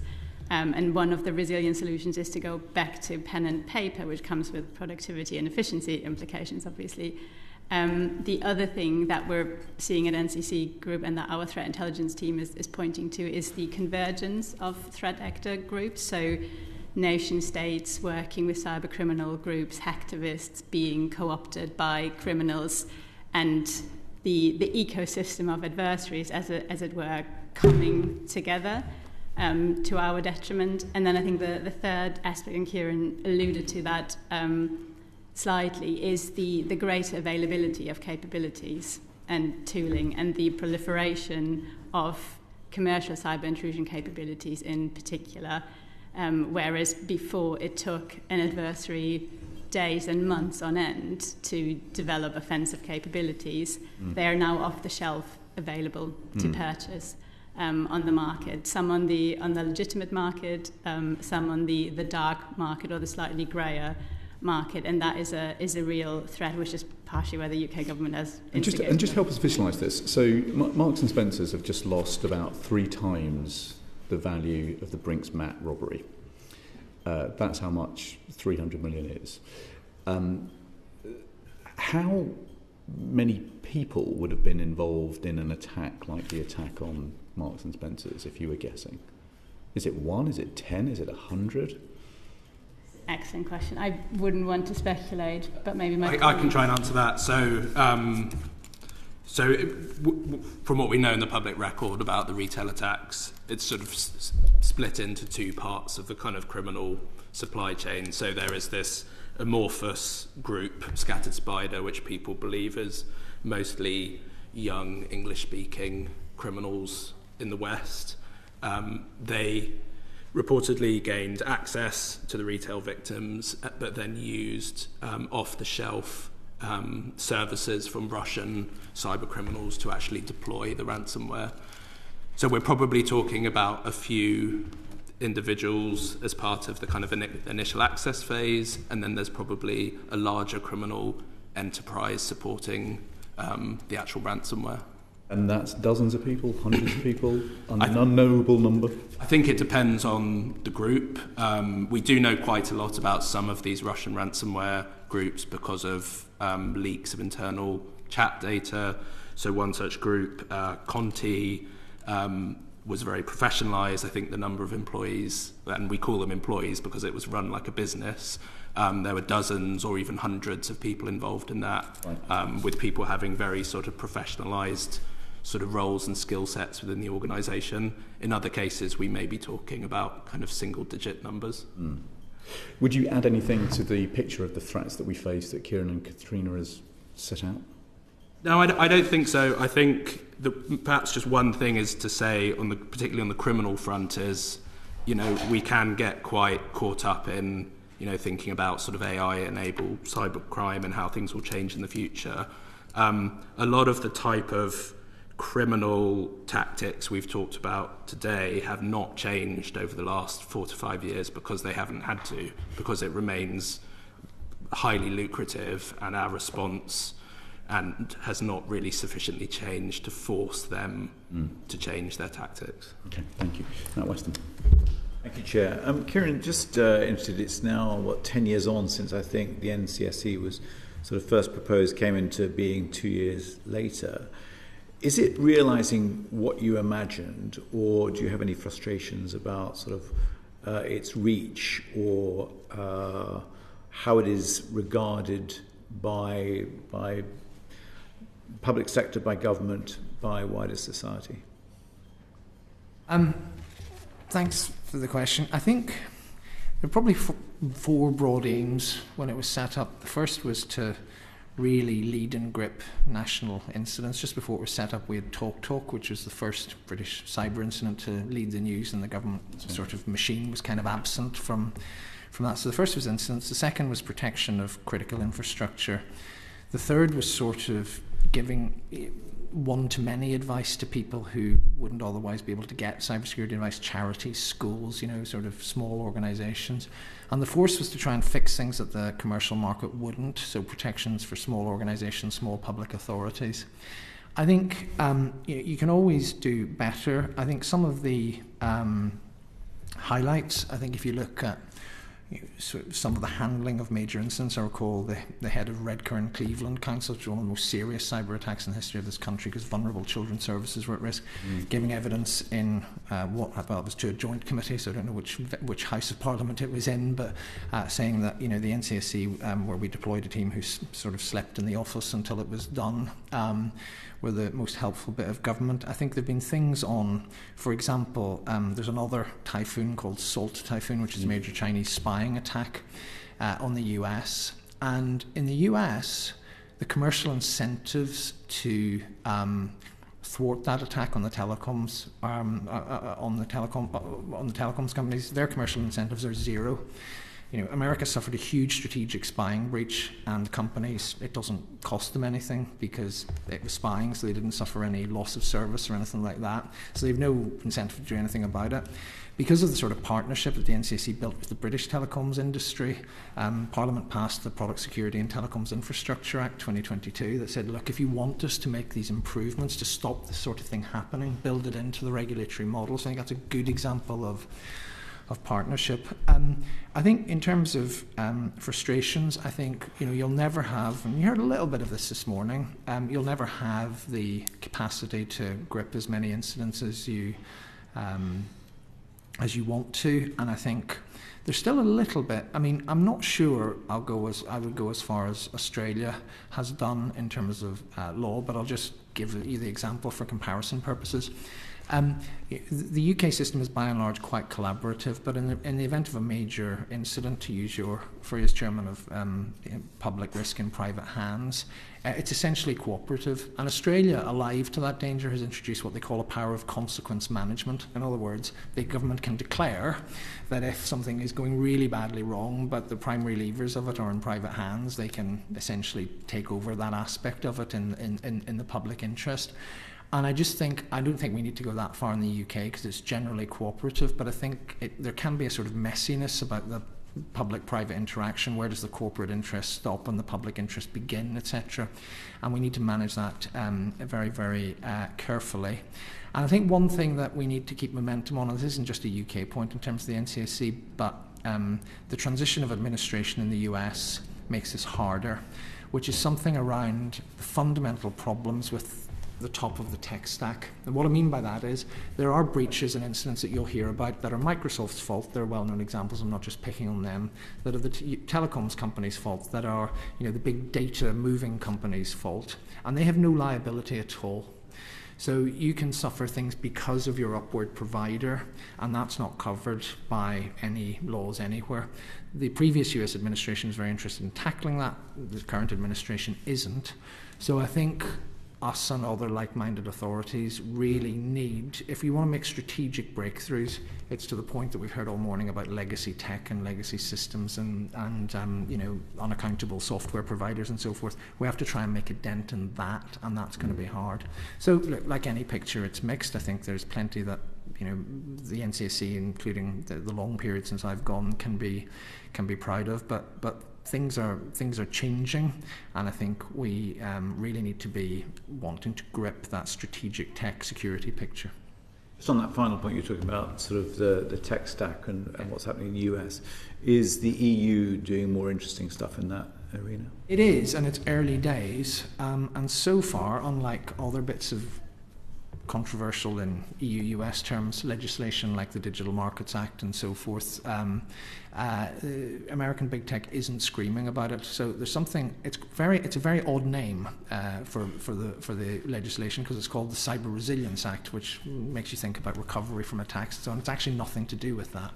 The Cyber Resilience Act is essentially a transfer of liability act. So if the big American tech providers sell faulty products into the European market, they will be held liable for them. Now, it's only just come into force in its most basic narrow function, so it's too early to tell. But doesn't seem to be at the top of the list of US complaints about extraterritorial regulation of EU tech. And when you talk to EU officials and indeed some of the US tech giants about this, they say, well, we kind of think in 10 years' time we're going to be here anyway, so we might as well make this work because it's clearly sensible. Now, it's really difficult. It is a difficult technical challenge. There was a big thing, Katerina mentioned it, around everything's interconnected, and with IoT, with Internet of Things stuff, it's hardware, so it can be easy to do it can be easier to do product regulation. If you talk to Microsoft and they say, how are you going to provide an incentive and penalty regime for 90 billion lines of code? You're going to find an error in line 54 billion and say, right, you're fine. It's going to be really hard to do this, but I think that's one of the critical areas. And I don't think it's just the EU, because obviously there's sensitivities here and that. Singapore is interested in this stuff, Australia, Canada, they're all interested in this stuff. So there is an opportunity to work on what is known in the trade as secure by design, to try and make progress on this area. And it's pretty worth just mentioning that the DCIT in the UK published their software security code of practice a couple of months ago, which goes into that territory of incentivizing through a voluntary code at this point in time, but incentivizing software developers and procurers of software to pay attention to secure by design features in their software. Okay. Just to build on that, I think there is a lot of work going on in the NCSC and DCIT, but it is all voluntary at the moment on this particular issue.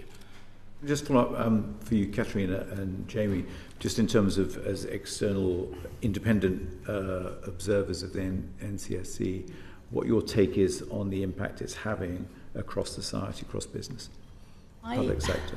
I have to say, and NCC Group have been a private sector partner to the NCSC from the outset, but the way in which public-private collaboration was built into the design of the NCSC through the Industry 100 initiative in particular is pretty remarkable, and from where I'm sitting is something that international delegations come to the UK to learn more about, and learn about how the NCSC in particular has managed to create a shared sense of mission with the private sector, and has created an environment in which private sector participants are partners, not just providers or not just solution offerers, but are true partners in the endeavour of cyber resilience, which is something to be very proud of. And it wasn't on the list of objectives that Kieran mentioned from the outset, but I think it is a very happy byproduct of the work of the NCSC.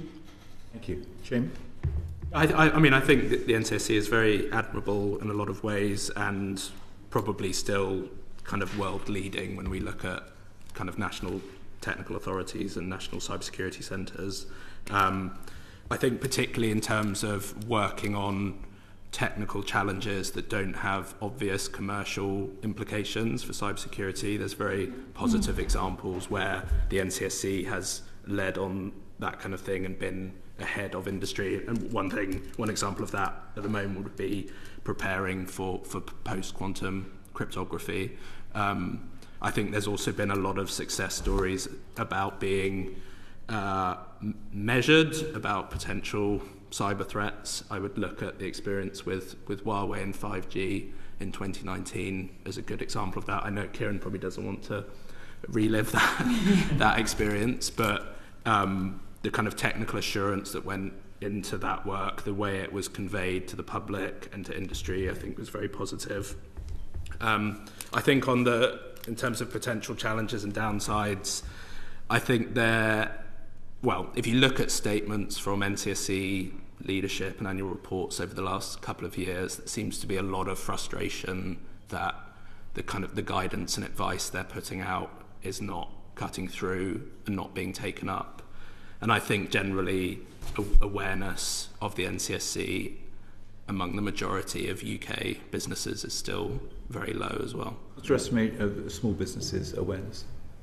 You have a good stat on that. I do have a stat on that. The DCIT Cyber Breaches Survey 2025, when asking respondents for their sources of information, 1% of businesses and 2% of charities mentioned NCSC by name. Thank you. Awareness of their campaigns is higher, but by name, it's pretty low. And I think that was reflected in the earlier evidence sessions, that within the cyber community, the NCSC is very well known and incredibly well respected, and there is a community around it. Awareness in the broader realms of society is still relatively limited. And I do think there is a role private sector partners can play in acting as ambassadors and multipliers and amplifiers. And that's probably something that's currently untapped. Yeah, okay. Charlie Maynard. Yes, well, thank you. And NCSC, I'm one of those people that this is new to, so that's helpful. And I'm getting warm and fuzzy feelings. But I think just to be here, in terms of risks and in terms of concerns, you've mentioned quite a few, and they've been very interesting, very useful. What else have you not mentioned in terms of where we are going in the future and what we need to be thinking about? First go. You want to have a first go at that? You go. I think one thing that would concern me at the moment, and also to go back to Kieran's opening example with Volt Typhoon, is in what ways is the British state preparing for a sort of crisis or kind of conflict scenario with another state, and what kind of regulatory mechanisms is it creating where we can have much more direct control of parts of the cybersecurity of critical national infrastructure in a conflict scenario? I would be concerned that work is not happening at the moment, particularly given how much of not just CNI is privatised, but also the kind of cybersecurity services and capacities that we have in the UK. And what's your take on the Australian example and pros and cons of that? I mean, I haven't looked at it in enough detail, but reflexively would think that it's a good idea. Okay. I would be interested to see, because the forthcoming cybersecurity and resilience bill, from what we understand, will include a power to intervene of some description. Detail is currently lacking, but I'll be very interested to see what that entails and whether that goes some way towards the Australian example Kieran mentioned. In terms of broader concerns, I don't think we have an overarching view of the collective capability that is available to the UK at the moment, and that looks at what is available via agencies like NCSC or the NCA or intelligence services, that looks at the private sector. No one has done the stock-taking exercise, as it were, and looked at collective capability and how that measures up to what we're likely to see from adversaries. Just a couple of things that are worth watching out for. One is what I would call random malicious accidents, and what I'm referring to there is less responsible attackers unleashing something that's badly coded, which then goes globally and it's not targeting anybody. We had 2 of those in 2017. We had the so-called WannaCry virus, which affected the NHS here. We had NotPetya, which affected all sorts of, WPP advertising, DLA Piper, the law firm, but globally it took out Maersk, the shipping sort of company, and so forth. And that is one of the risks with cyber, where, you can analyse threat and so forth, but some of the most important incidents we've had to deal with, to Jamie's point about readiness, have just been malicious accidents. In other words, they were targeting somebody else, but they ended up targeting everybody. I would also, given that I suppose we're the segue between the recent victims and the serving government officials, I think the point that's come up a couple of times today about insurance is really vexed and but potentially interesting one for future opportunities, and it speaks to the wider problem that a lot of the technology is there for cyber defence, but a lot of the problems are sort of economic, social, quasi-regulatory, commercial incentives, all that sort of stuff. And I recall in 2014, actually, before the NCC was set up, and so this dates it, Francis Maud, then Minister for Cybersecurity, hosting a summit of insurers at Marsh on the other side of town, and saying that Britain is very good at cybersecurity technically and really good at financial services, including insurance. You should be able to put the two together to give a big shield. And for reasons that are sort of nobody's fault, and nobody's acted malevolently, but it's certainly not achieved its potential. And part of that, and this speaks to, I know I didn't mention it as one of the 4 priorities, but Kat's point about the informality, there is a strength with the informality about the British system. So in the US, everybody is litigating everything, and if you want to do any cooperation between the government and a company or between companies, they want some legal guarantee. In the UK, people rarely seek that, and it kind of works.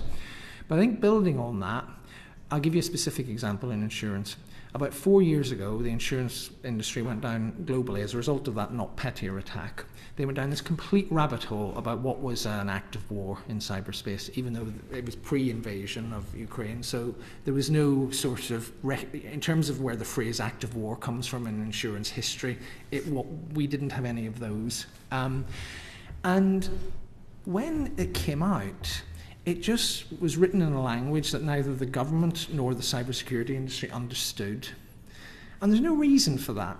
It should be, given that the UK is actually quite collaborative in cyber defence attitudinally, you should be getting the insurers, the experts, the academics, the government people, the cybersecurity industry, and the big corporate victims saying, look, here's what the last 10 years of revealed history have shown us. This is what nation states do. Here's the incredibly murky and incomprehensible grey area between nation states and criminals hosted by those nation states. How are we going to get a workable insurance model out of this? And we haven't quite had that sort of conversation. And I think it's something really, if you're interested in public-private collaboration in the interest of UK economic security, that is a really strong area of potential if we got this right. Brilliant. Just a very quick aside, the National Security Strategy published recently talks about how quickly the country may need to move from cooperation to competition to crisis. The National Cybersecurity Centre was a novel institution that brought together the public and the private sector around a particular domain of cyber. Do you think it's a potentially useful model for thinking about economic security more broadly? If you adapt for different incentives in different sectors, yes. And at the risk of making myself sound ridiculous, but I mean, my early government career was in the Treasury, and there's almost an attitude there that, you know, the private sector is amoral and exists to generate revenue for the government to spend. If you work in something like cybersecurity, you realise that, of course, you know, major corporations, the people who were there this morning, particularly M&S is a listed company, they've got to make money, they've got to make returns. But if you approach them sensibly on issues of national security, they instinctively want to be in the right place and they want to do the right thing, and they'll give you the cooperation that you need. And sometimes we actually overcomplicate that dialogue. I think in my early days in office, I overcomplicated it because you thought, well, where does you know, again, this question of where does public risk start and private risk end, there's always going to be a big overlap. You can sit around writing a memorandum about that, or you can actually go and do stuff. And I think in cyber, partly because we were blessed with it's quite a technical subject, it was seen as quite important but not widely understood, and it wasn't an issue, it wasn't a political fault line. We had quite a lot of space to engage with big business. They didn't, to their enormous credit, seek legal protection for doing it. And we said, look, if this gets lawyerly, we'll have to call it off because we can't do it. And I do think that there was a very strong attitude. Interestingly, for a country where a lot of chief executives are not British nationals, it didn't really matter. If you went to a big corporate that was chaired or had a CEO who was not a British national, they still often wanted to do the right thing. You know, obviously you had to exercise prudence with what you shared with them, but I do think there is a model that can be replicated, subject to adaptations for all the sectors. Yeah. Just want to pick up on the point about sort of businesses and how they interface with NCSC, but how good they are at using cyber threat intelligence and the assessment in making decisions, and how effective the NCSC is in informing that process. Maybe we can start with you, Katerina. It's a really, it sounds like an easy question, but I think it's quite a complex question because it will depend on the maturity of the receiving organisation and what it can and can't do with it. And depending on that level of maturity, different kind of hand-holding mechanisms, I think, are needed. So relatively mature organisations will receive a threat assessment from the NCSC. They might have their in-house threat intelligence teams who can go through the intelligence cycle and enact whatever needs doing on the basis of that actionable intelligence they received. Smaller or less mature organisations will struggle with that, and I think that is something, and Kieran pointed to, the lack of resource or the lack of capacity on the NCSC side. That's something that is still a struggle because the information is being put out there into the ether to be done something meaningful with, and a lot of receiving organisations see it and think, this seems really important, but what exactly is it that you would like me to do? Which I go back to, I think there is a role for private sector partners, more mature private sector partners, whether they come from the cyber industry, whether they come from big businesses, to be that bridge between here's what NCSC is doing and saying here's what you need to do. We'll do that translation layer and make that intelligence actionable for a less mature organisation.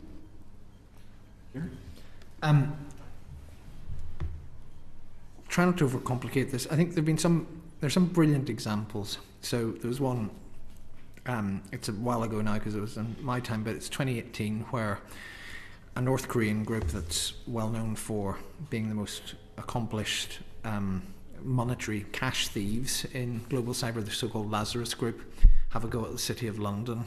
The NCSC detect anomalous activity on the SWIFT system, spread it out to the banks. 54 banks that are under attack block all of it. But to Katarina's point, that's 54 of the wealthiest institutions in this country with the strongest capabilities. So again, it comes back a lot to a lot of this to sort of, economic, social, commercial incentives. And what I think you can't do, and we used to do this, and to some extent we still do, not just us but other states as well, we then take medium and small businesses, and if you look at sort of the expectations, it's to be able to do something that a government or a very large corporation is only able to do, and that's not fair.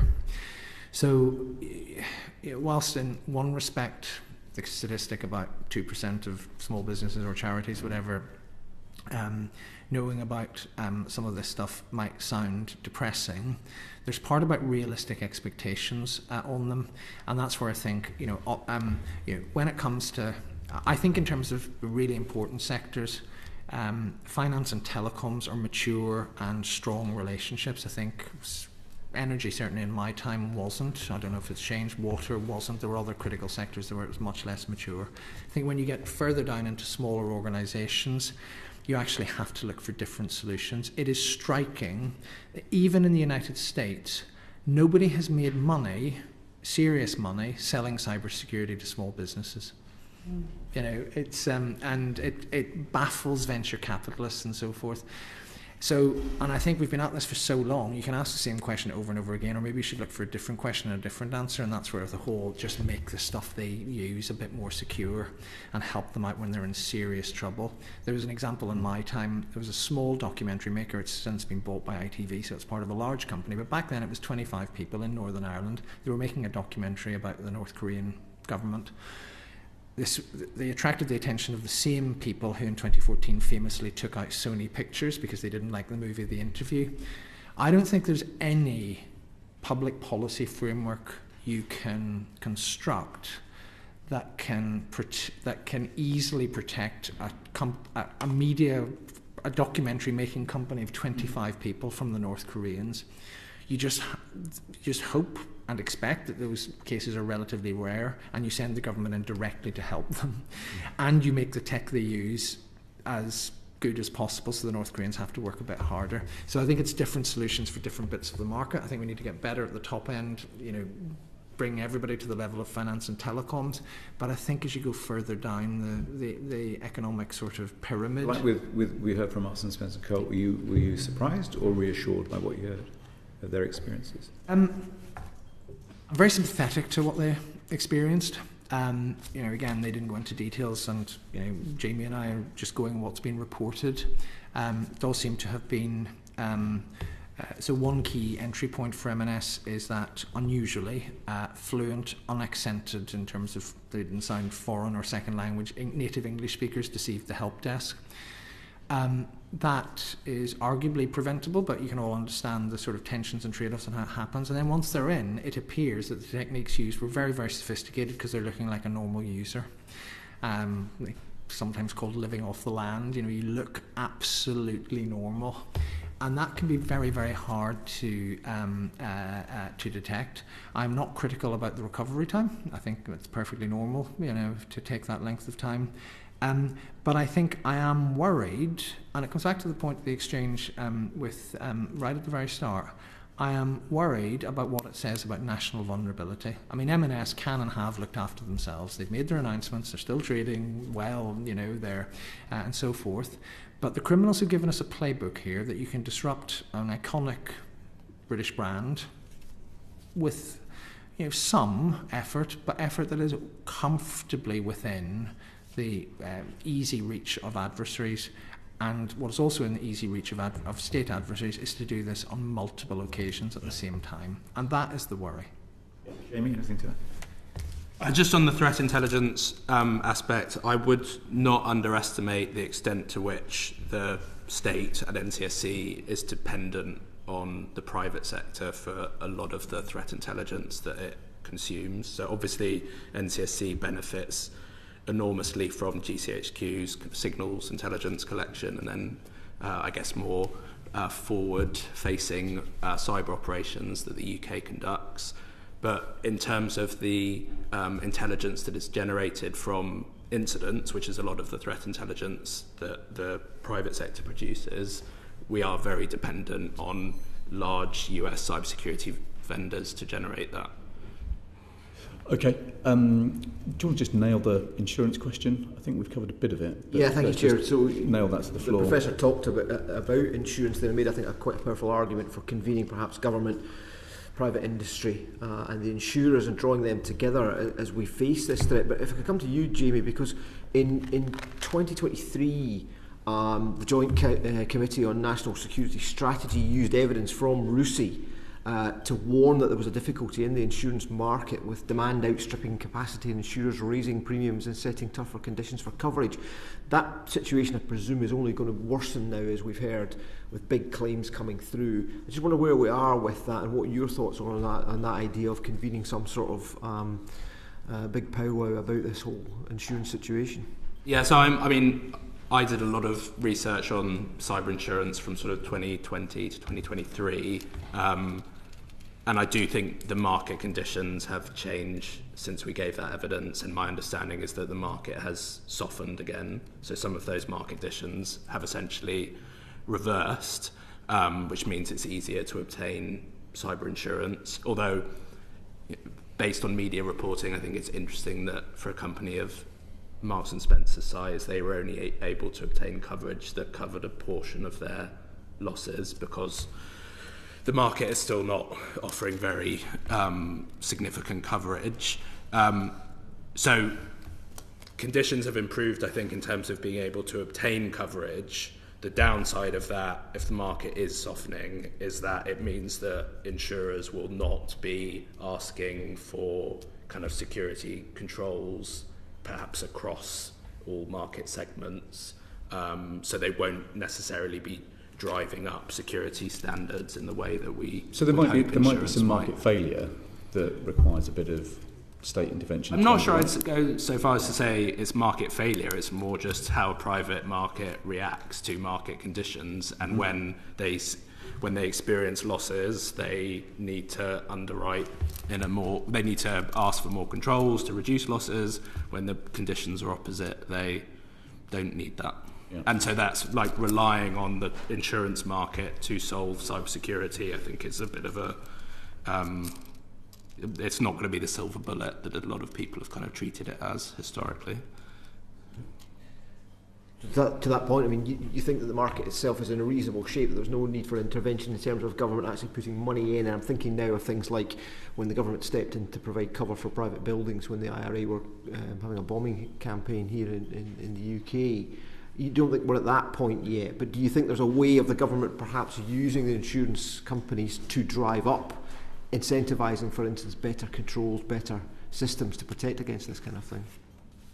I think, so on the first question, I don't think the market conditions are at the point where we need a kind of a government backstop in the way that we did with Pool Re. I don't think we are experiencing a market failure where organisations can't obtain cyber insurance in the way that they could for terrorism and property damage.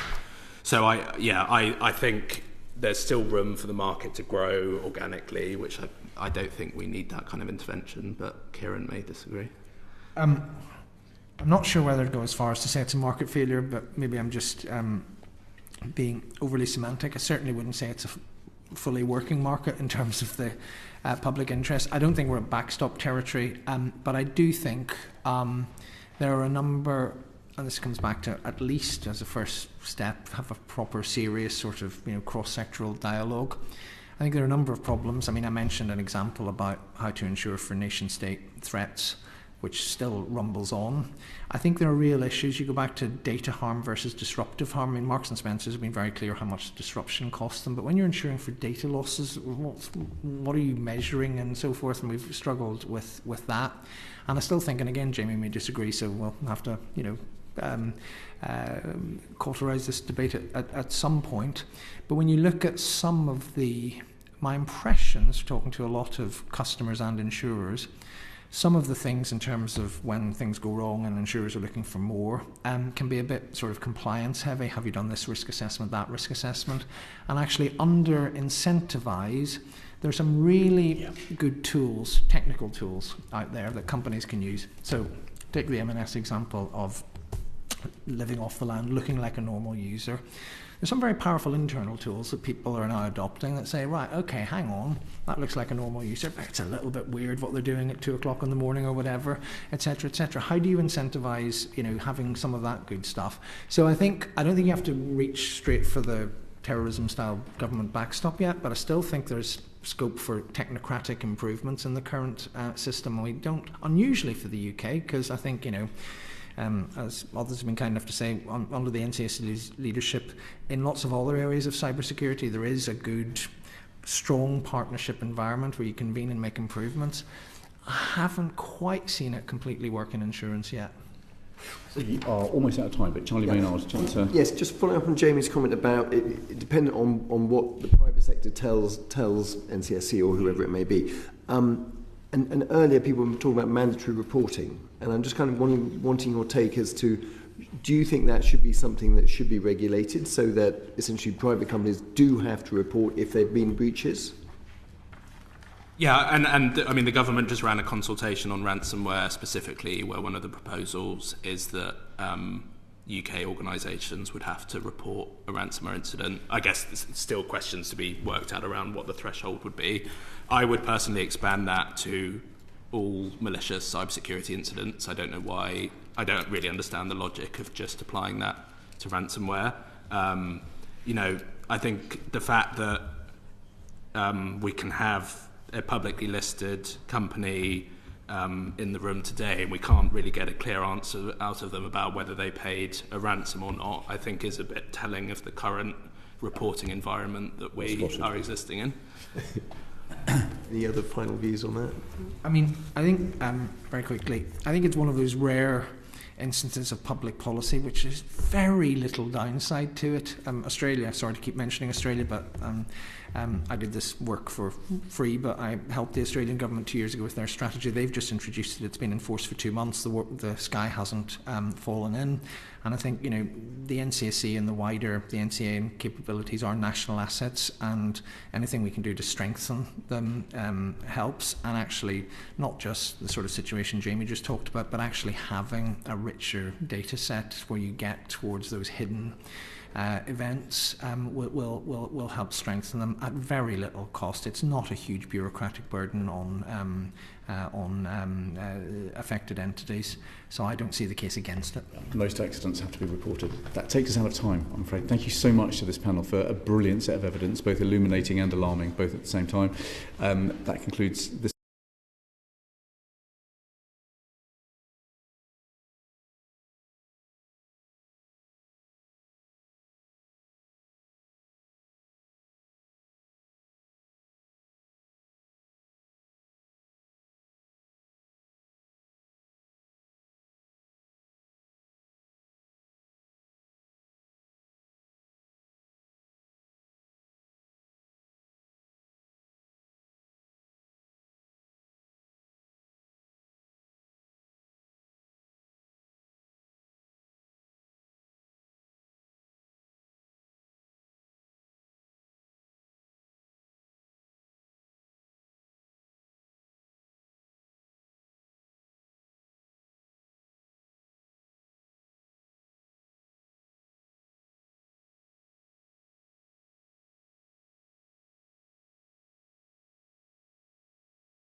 This final panel today for our subcommittee on economic security. Thank you very much indeed to our witnesses who are joining us from the National Cybersecurity Centre, from the City of London Police and from the National Crime Agency. We're extremely grateful to you for what you do and for your time today. Matt Weston is going to open the questioning.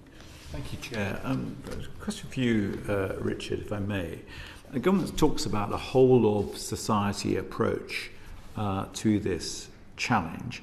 How do you think the resources that we're deploying in sort of private and also public sector, in terms of investing in our capabilities, how do you think they are matching against the investment of our adversaries? So that's a challenging question to give a simple answer to. I'll try. I think there is. We talked in our last annual review about a growing gap, and that is, on the one hand, we have a growing dependency on technology across all of our society, and therefore a growing exposure to the impact of cyber attacks. So the kind of cyber attacks you see today have a greater impact because we're more dependent on technology. So if you take the technology away, it causes a greater impact. And also, the threat actors are developing at pace, the market's evolving for criminals, and it's an expanding threat landscape. On the other hand, I think what we're seeing is a steady increase in our defences across our society and our ability to defend and be resilient against cyber attacks. But I think there is a growing gap between the two, and we talked about that in our annual review back in November. We heard just now 1% of small businesses are aware of the NCSC. Is that a surprise to you? And what do you need to do to actually build awareness? If we are going to have a whole of society approach, it has to be, as we know, the smaller business may be vulnerable, but of course small businesses supply larger businesses, and that can affect the larger business operation. So I think, for me, I'm less concerned about their awareness of us, and I'm more concerned about their awareness of what we're saying. And I think that same research did acknowledge that they're much more aware of our campaigns. So schemes like Cyber Essentials, which we have a scheme of over 400 accredited companies, many of which are also small businesses, which are there to help businesses get Cyber Essentials in place and deal with the fundamentals of cybersecurity. So I think there would be greater awareness of schemes like that. And that's what matters to me, is that organisations are aware of the schemes and the advice. Now, having said that, there's still a long way to go to raise the awareness for us across the UK as to what organisations need to do for their cybersecurity. Just finally, if I may, Chair, we just heard obviously from M&S, as you may have been in the room, about their situation with legacy systems. It's kind of typical of all organisations, and they were looking at the financial cost of doing that, but the cost that they've been hit in terms of to their business. What can government do to incentivise more investment in this sphere by business? That is a great challenge, not just in business but in government as well. You've seen the Public Accounts Committee report on government and government's own IT. It is a huge challenge, and organisations that are sort of racing to modernise, to digitise, you always have this challenge of, do I invest in replacing legacy, which might not give me any advance on my mission, as it were, or do I adopt AI and new technologies? And it is a real challenge. And I think one thing I'm really aware of in the NCSC is, over the last year, we've shifted to a stronger message to boardrooms. So a lot of the work that the NCSC has done over many years has been engaging with professionals across and IT people across the country. I think there's a much greater need now for a stronger message to boards around the urgency and the importance to act and the importance to invest. So we've been working with DCIT on a code of governance, for a code of practice for governance of cybersecurity, and there's other initiatives we're taking to really try and drive the message into boardrooms much stronger. Okay, that's very helpful. Can you just help us now contextualise this and talk us through some of the threats that we should foresee over the next 5 to 10 years? Richard, do you want to kick off? Yeah, so give us a bit of horizon scanning. Yeah, so I mean, I think the high level message is it's diverse, it's dynamic, it's changing. We see, and it's almost kind of a bit too simple to say nation state and criminal now. You have sort of nation state directed activities, and some of the previous conversation focused on some of that. Then you have sort of private enterprises that create capability that nation states buy, so the proliferation of attack tools to enable often smaller nation states to undertake activity, and as well we've seen a lot of the bigger nation states using private enterprises to enable their attacks.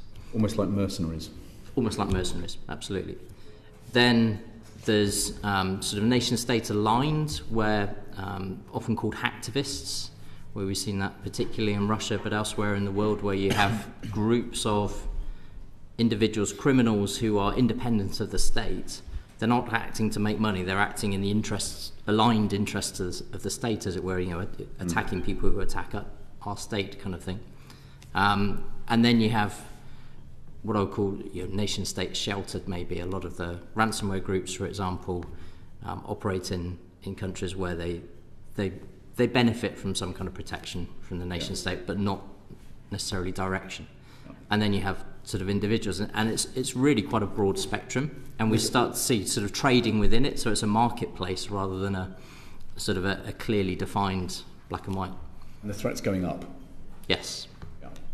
James, how does this show up in your world? Yeah, may I add to that from the perspective of serious organised crime? So in the NCA we look across the range of serious organised crime threats, and we formally publish on this every year.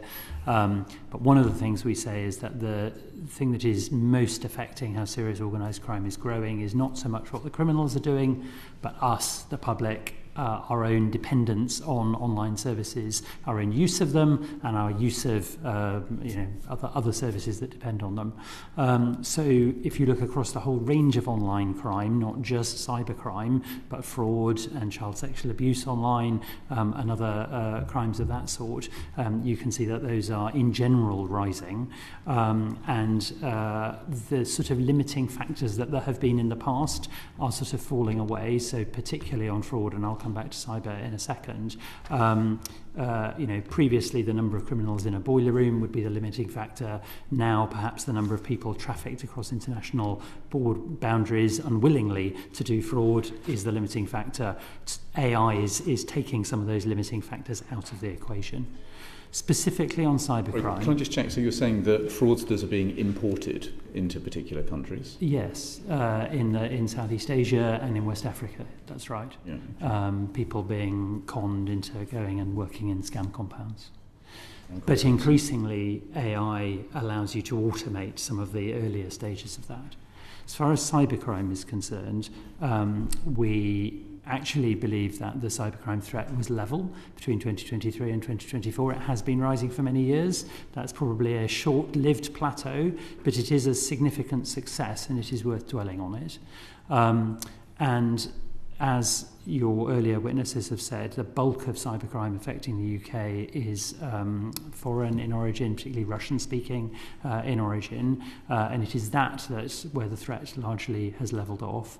There is, however, a growing but more sort of smaller level of threat from what we're calling English-speaking cyber actors, and I should touch on both parts briefly. If I cover the English-speaking cyber actors first, we have these comm networks, which are these, Scattered Spider is an example of a sort of cyber-focused comm network. These are loose networks of individuals, usually aged sort of... The record is common networks. Comm networks. That's what they call themselves. Yep.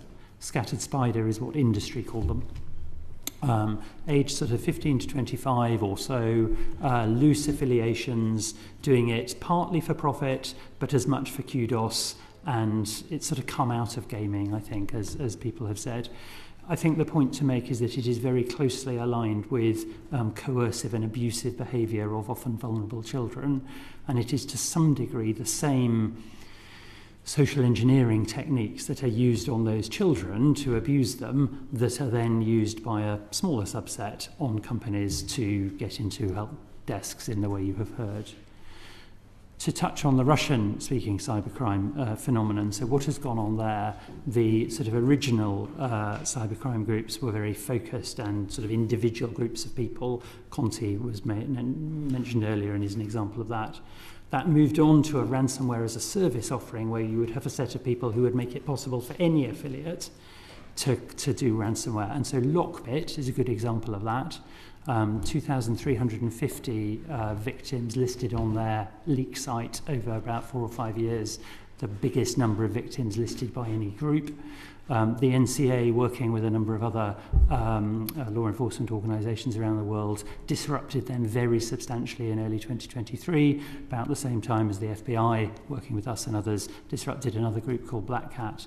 We've seen a sort of fragmentation of that Russian ransomware ecosystem, hence the levelling off. And finally, Dragon Force, which plays a bit part in the Marks and Spencer's incident, as you've heard. That's almost taking this level of abstraction a step further. So it's making tools available for individual cyber criminals to build into ransomware. It lowers the barrier to entry, but it's even less of a sort of congregating factor than Lockbit was. And so when we first knew that there had been a Dragon Force message to Marks and Spencer's, they were put in touch with the relevant regional organised crime units in Yorkshire and Humber that we had tasked to lead on Dragon Force. They were able to say that the message was quite different to other messages they had seen from Dragon Force. That was sort of useful, but also to be expected in that the sorts of criminals using Dragon Force may be expected to be much more varied. Very useful. Thank you. Mr. Coop, would you like to round out the picture of threats?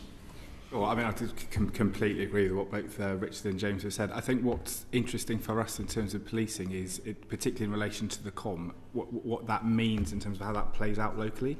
So you might have these national and international threats, but the impact is played out in terms of local victims. So thinking of the way, sort of thinking of around the COM, if you think of kind of traditional cybercrime, if there is such a thing, traditionally sort of ransomware purely focused on the cybercrime offending, now there's kind of a more hybrid approach where they're offending across threat types. So you'll see, I can think of I'll be careful about what I say, that if there's a particular investigation by a Northwestern cybercrime team in a local force who've identified a number of individuals who are basically hacking into people's devices to then access intimate images. So that's a Computer Misuse Act offence, it's a hacking offence, but they're then extorting the young women whose images they are, making direct contact, and in that one investigation there's 4,000 victims. Wow. So if you start to play that out, and there will be local force cybercrime units doing these sorts of investigations across the country, as well as ransomware, denial of service attacks, and all the kind of the traditional offending that we look at. Suddenly we're having to operate at a scale in terms of managing victims as a small force team where you might have 10,000 victims in every force in the country. How do you manage that at that scale? And they're offending across crime type. There's domestic abuse, there's violence against women and girls, there's an incel element. It's the kind of the threat is diversifying and playing out into real world harms in the way that it hasn't in the past. So we're doing a lot of work with the NCA and government to think, how can we be more flexible operating along those threats, not working in kind of threat silos as policing sometimes traditionally has, and geographical silos as well. Very helpful, thank you. Charlie Maynard. Thanks all. Just kind of following up on that, if those barriers to entry just keep dropping, which it seems very probable,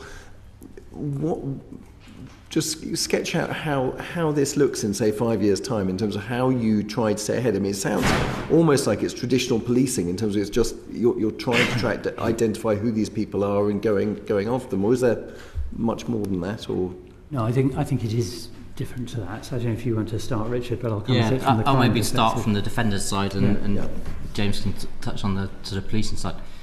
From a defender's perspective, I think one thing that's really interesting is that at the end of the day, the core techniques these attackers are using is not evolving that fast. And many of the attacks we see today are exploiting sort of vulnerabilities and configurations and issues with how your most privileged users administer systems and things like that were there 20 years ago. So a big part of, yes, the threat is rising overall, but actually what we need as defenders to do isn't changing that fast. And I think the biggest step change we can make is to get those fundamentals consistently rolled out in more organisations. And that's where schemes like the Cyber Essentials and having sort of those basics in place across as many organisations as possible does raise the barrier of entry from the defence perspective, even though the barrier of entry to gain access to the tools, as it were, is dropping. So building on that, Really the minority of the work we do is going after individual reports of cyber attacks and following them up and trying to find out what happened, because the work factor that is needed to do that is very large, and you may get to one or couple of individuals, or you may not. Of course, in a significant incident, we will either investigate ourselves or task it out to the broader system that Andrew has described. But the majority of the work we do, we would describe as being proactive, and that is going after the cybercrime ecosystem that allows these barriers to lower and allows these attacks to go ahead. So that's looking at the infrastructure, the hardware, systems, tools and services that enable the cyber criminals, the financial services they use, particularly cryptocurrency, how they achieve their initial access and compromise, and the marketplaces and forums that they congregate in, share tactics, techniques and procedures, share victim information in. And over the last few years, there have been a number of disruptions, takedowns, also arrests, also sanctions of individuals involved in those key ecosystem elements. Lockbit is just one example that I gave earlier. So on the day of Lockbit, we took down 11,000 domains, closed 14,000 nefarious accounts, identified and froze 200 cryptocurrency accounts, and took down 40 key servers across 9 countries. So that sort of impact then translates into the change that we then saw in what had been a doubling of ransomware year on year the previous 12 months. And just running that into, you talked about kind of English language, Russian language as being 2 big blocks. Just sticking with the Russian language side of things, obviously that's across a number of countries, not just Russia. Is that just impossible to access, or actually you can access a lot of that, you can take things down in other states effectively? There are means of doing it, so it's not necessarily just kind of beyond reach, it's very much within reach with the right tools. Yeah, cyber does sort of transcend geography really, so any of these actors, whatever language they're speaking, will just naturally, without even really trying, be using infrastructure throughout the world. And then of course they do try to do that to make it complicated for us as well.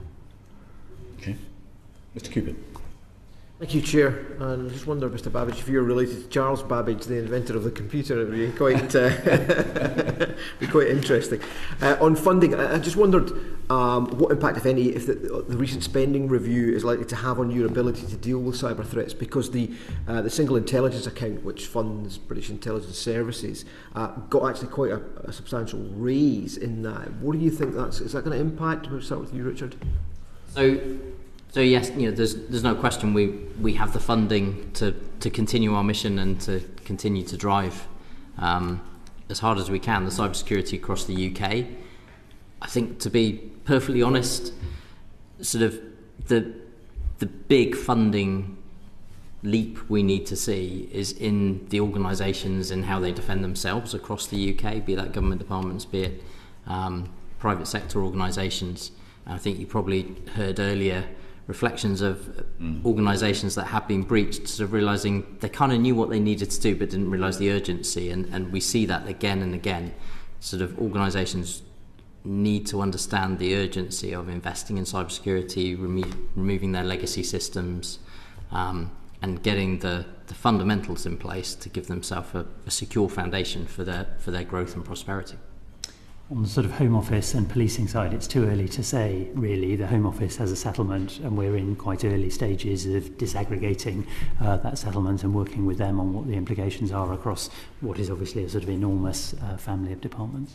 Yeah, and that brings me to kind of a follow-up point then, because while that national spending review did lift spending in some areas, longer term you're looking at potential reductions of 15% in growth in departmental administration spending. So that obviously will be a concern. It's too soon to say, as you say, but you must be concerned about that. Yeah, there are sort of 2 related funding issues from an NCA's perspective specifically. The first is, can we pay our people enough to attract them and keep them in this line of work? And the work is very compelling, so that gives us a bit of a lift, but we've said publicly that we feel we need a different model than we have now, and we're working with sort of broader government on that. Our salaries are not particularly competitive against policing or the UK intelligence community, still less industry, and so that's something we need to deal with. Why don't you just give us some specifics on that? So pick a rank and tell us what the kind of salary range is for them. I couldn't do that off the top of my head, but it is very different. The key difference also is that in policing, people move up a pay scale over time, and in the broader civil service, of which the NCA is part, they don't. How much more could they earn in the financial services sector doing cybersecurity? Is it a factor of sort of 2 times, 3 times, 4 at least times? That, and then they could earn 20 or 30,000 more in policing, I would have said. But sounds like a problem. So that's the first point. The second point is about the overall sort of resourcing levels, and across the public sector, resourcing levels are rising more slowly than pay levels are, and that's just the way we are in sort of society at the moment. And so I think Andrew and I together would have a plan to deal with that, which is about leveraging this whole sort of national set of cybercrime units across forces, across regions, and at the national level, which already is very closely connected actually, and more closely on the other serious organised crimes that I oversee, but getting that even more closely together. We have a good pilot going on in the southeast, which sort of connects the regional and local level. So how can we scale that elsewhere in the country, and then how can we work even more closely together nationally to regionally? Okay, Alison Griffiths. Thank you, Chair. To Richard Horn. Even under the upcoming cybersecurity and resilience bill, the day-to-day enforcement of cyber resilience is expected to remain distributed to sector-specific regulators. Does that limit accountability and oversight? And I suppose I'm also thinking particularly about national infrastructure and the way that the EU and the US have tackled that, which we seem to be taking a different approach. Just interested to hear your thoughts. Yeah, really happy to. So I think clearly our role is to empower the regulators in that scenario, and that's something we do already, and we work with them. I think one thing that's really interesting is if you talk to, say, a water company about why have you not invested in cybersecurity the way I would have liked you to have done, they will tell you that they have, and I can't remember now the regulatory time frame, but they have their price is set for a window, and that price drives their capital investment, and that drives their spend on things like cybersecurity. So you can't divorce cybersecurity from the overall regulated picture, because cybersecurity is about how you run your business and how you run as an organisation. So I think having the regulation baked into the regulators for that sector is a sensible approach, because otherwise you get these two regulators operating essentially in conflict, one demanding something, the other one saying, well, you can't. And I think in financial services, we have seen a step change in cybersecurity of especially the big banks over the last decade, driven by the regulator and the regulatory framework in financial services, supported by NCSC and others. So I think we have a model that does work in this country. We need to make it work across many more sectors. Thank you. And Linklaters found that of 99 cyber incidents reported in 2020 up to 2024, not a single firm was sanctioned by regulators for breaching the then current cyber regulations. Why do you think that is? I think is that talking about the cyber regulations being the data protection regulations? Well, there's the ICA, but and there's pretty much were the only ones that were live at the time. I think that's been part of the problem. But that's my view. You're here to tell us your view. And I think that would be my view. And I think Kieran talked earlier about the fact that regulation in cybersecurity has been focused on data. Yeah. And actually it needs to be focused on services and continuity of services much more, and that's a shift that is beginning to happen. Thank you. Very helpful. Thank you, Mr. Maynard. We touched on earlier about the top of the tech stack, and so there's lots of conversation about the small businesses, but talking with the largest kind of big tech businesses, in terms of how has your relationships with those big tech companies evolved, and how engaged are they in UK security and interested to cooperate with you? Yeah, so I'll happily answer that. So the big tech companies, we work across the private sector and work very closely with organisations where we can make a scaled impact. And whether it's big tech, whether it's our internet service providers and others, we do have a really good working relationship. And a lot of our advice, a lot of the campaigns we have are often in conjunction with some of the big tech. So, for example, back in November, working with City of London Police, we had a campaign, Stop Think Fraud, and a big part of that campaign was around moving away from static passwords, using two-factor authentication. And we worked with Amazon, put an email out to all of their users as part of that, encouraging them to switch to two-factor authentication. Likewise, other big tech organisations we've been working with on other campaigns. And then in the background, we work very closely with them on some of the more advanced threats that we see that most organisations wouldn't need to know about. But if you're a provider of big technology that the world depends on, then it's going to be focused on you. And we do work in the background with many organisations on that. Anybody else want to add anything there? Well, firstly, the UK's cybersecurity is immeasurably strengthened by the arrangements that Richard has described and the close connection with those tech firms. There is a little bit of a but. So I described, particularly on the sort of English-speaking side, the platforms and forums that these criminals use to socialise, and those are, of course, run by some of the same companies. And so, they are active to a degree in trying to, identify breaches of their terms of service, to close down particular groups, and boards and the like. But over time, that is still going on. So the broader sort of Online Safety Act set of questions for these companies needs to be put alongside their really strong contribution to our cybersecurity. Yeah, I mean, just to add to that, we kind of think about, we don't suffer from a lack of private sector cooperation or partners that want to come and help. What we suffer from is we can't manage the capacity of people that want to help because we don't have the infrastructure. So we have a lot of very strong partnerships, sort of organisation to organisation, and we might have a joint plan to deal with something. And that's moved beyond, in terms of maturity, that's moved beyond probably the personal relationships these were built on in the past. They're on a firm footing.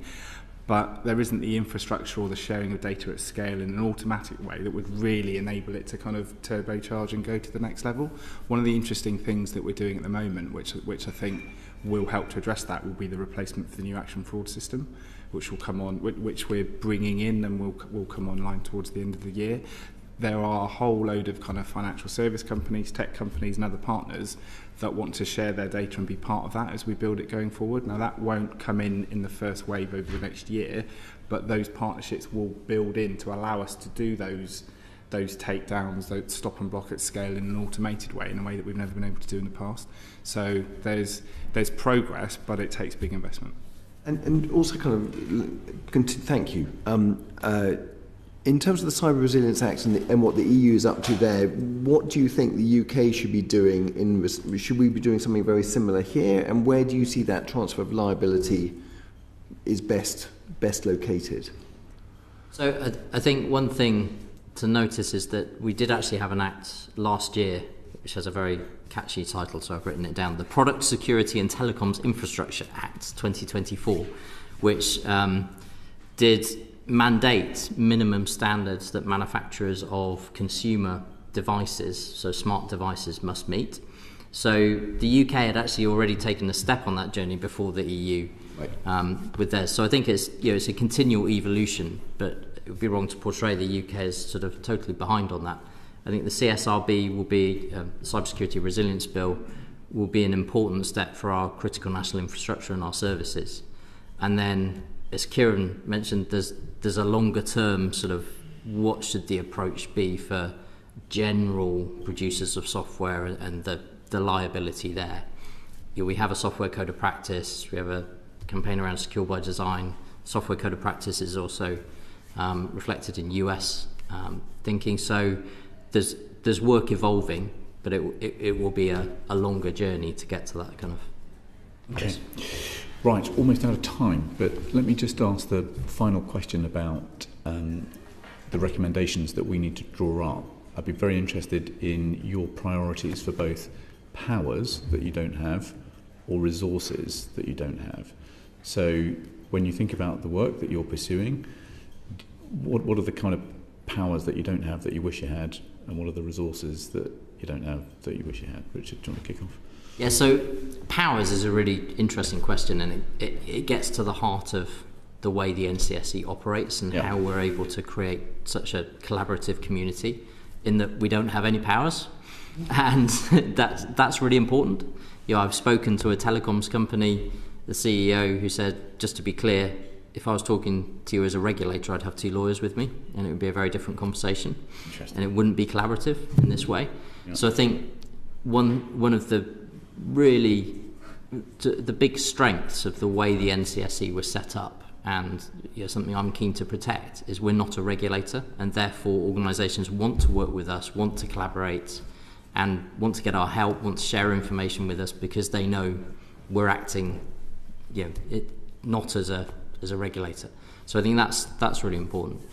In terms of resources, my view is the way we scale has to be through others.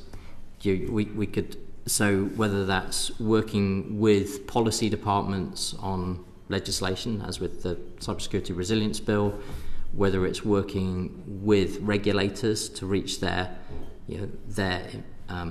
regulated sector, whether it's working with private sector organisations who we assure who can provide consultancy, or certified incident response companies. So we have, I think, about 40 certified incident response companies, where if an organisation is breached, we can point them to them, they get the support they need, and the information can flow freely back to us and us to them as well. So there's a whole range, and then we have Cyber Essentials, enabling 400 organisations across the country to empower organisations to get Cyber Essentials. So that scaling through others really has to be at the heart of what we do. And that's very much the ethos, that sort of voluntary collaboration and scaling through others. Okay, James? On powers, the Computer Misuse Act is a reasonably aged piece of legislation. It's stood the test of time quite well, been amended a few times, but the maximum sentences for some of the offences are not high enough to engage some of the investigatory powers that we would wish to and need to use on this sort of complex crime. Secondly, data is not defined as property under the Theft Act. So I think an offence of handling stolen data or something along those lines is something that is worth consideration. We might offer to come back to you sort of subsequently, Chair, if we have other thoughts to make on the powers side. On incident reporting, though, and your members have asked about that earlier, I would just underline the importance of there being a ready expectation of swift reporting to law enforcement as well as to NCSC and regulators. And I think it may well be right that there are different judgments for companies about when they report to different people, so it may not be as straightforward as a sort of a one-stop shop, but in law enforcement, the sooner we can know that a company has a problem, the sooner we can be going after the sort of evidence that we need to follow up on that, the sooner we can be issuing protect notifications. There are some good stories, there are good stories generally in terms of the companies you've seen today and how they've worked with law enforcement. I mean no criticism of them. And there is some good stories in terms of the protection of the broader sector, both that we NCA specifically and that Richard and his colleagues generally were able to do off the back of some of what they told us. But I would really encourage that it needs to be normalised that both the companies and the third-party companies that come in and support them are just expecting that they are going to be routinely and really quickly sharing with law enforcement, because that can make the investigations so much more possible. Thank you. Mr. Gould. I would completely agree with what James has just said. I think the only thing I would add, we do have some quite good powers in this country. What we really struggle with is actually getting the evidence to use those powers. So if I think about the challenges we have around encryption, and you think about digital evidence, much of that is hosted overseas. The length of time it takes to get evidence back from foreign jurisdictions, even friendly cooperative ones, these offences are committed in seconds. It can take years, literally years, to get the evidence and then take that to a prosecutor for a charging decision. So anything that can speed up that process would be really welcome. The other challenge around sort of digital forensics and accessing people's devices once you've got hold of them, and the challenges of beating encryption. Currently, under the Regulation of Investigatory Powers Act, Section 49, there's a power where we can serve a notice to a suspect that says you need to give us your passwords, your recovery seeds to allow us to access this device. It's an ineffectual power, because firstly, you'll only get 2 years for not complying with it, so you'll be out in 1. Well, if you're being investigated for a murder or serious offence, whatever that offence is, that's not going to encourage you to do that. Even for terrorism, it's only 5 years. But there's a further restriction around we can only serve that notice if we can't physically get into that device. So you're disclosing to criminals what our capability is by the serving or the not serving of a notice. So we don't serve notices. So it's become an unused power. And yet if that would be a great way of beating the encryption challenge. If you've got the same sentence for the predicate offence you'd been arrested for non-cooperation with police, then it wouldn't matter what was on their devices, because they'd be put away anyway. Sorry, could I just clarify one thing? I said when I said I had no powers, one thing we do have is we have powers, being part of GCHQ, we have powers under the various intelligence legislation to pursue intelligence and to understand what our adversaries are doing that are really important. So I wouldn't want to leave that. Anything else, Mr. Gould? There's probably something around the kind of serious crime prevention type orders, something more specific for cybercrime offenders, to maybe to restrict their access to devices and that sort of thing. But that's probably a more minor area. Yes, so in other kind of very international lines of work, you would have conferences where you'd all get together and talk shop. Do things like that exist? Right, okay. And that does, because in terms of, if you're taking years to get stuff, I mean, that's because in some ways you don't know each other that well. I have to be careful how I describe this, but effectively there's an element of jurisdiction shopping. So when you come together on an investigation as officers, you will be comparing who's allowed to do what under your domestic legislation. So then you might, so the Dutch might contribute one tactic to an operation, we might contribute another one, and then you bring that together.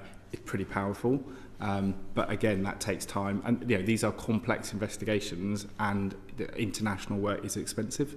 But it's completely the direction we need to be taking this work. And I would say international collaboration is incredibly strong in cybersecurity. We run a conference each year called Cyber UK, and we have a day before the conference starts, which we call Day Zero. And part of that is this year we had nearly 40 countries represented. It's government officials talking to government officials about how we work together to drive cybersecurity. And strategic cybercrime cooperation really strong, well beyond the Five Eyes. Great. Excellent. That's been a brilliant session. Thank you very much indeed for what you're doing, and thank you very much indeed for your evidence to the committee today. That concludes this panel, and that concludes this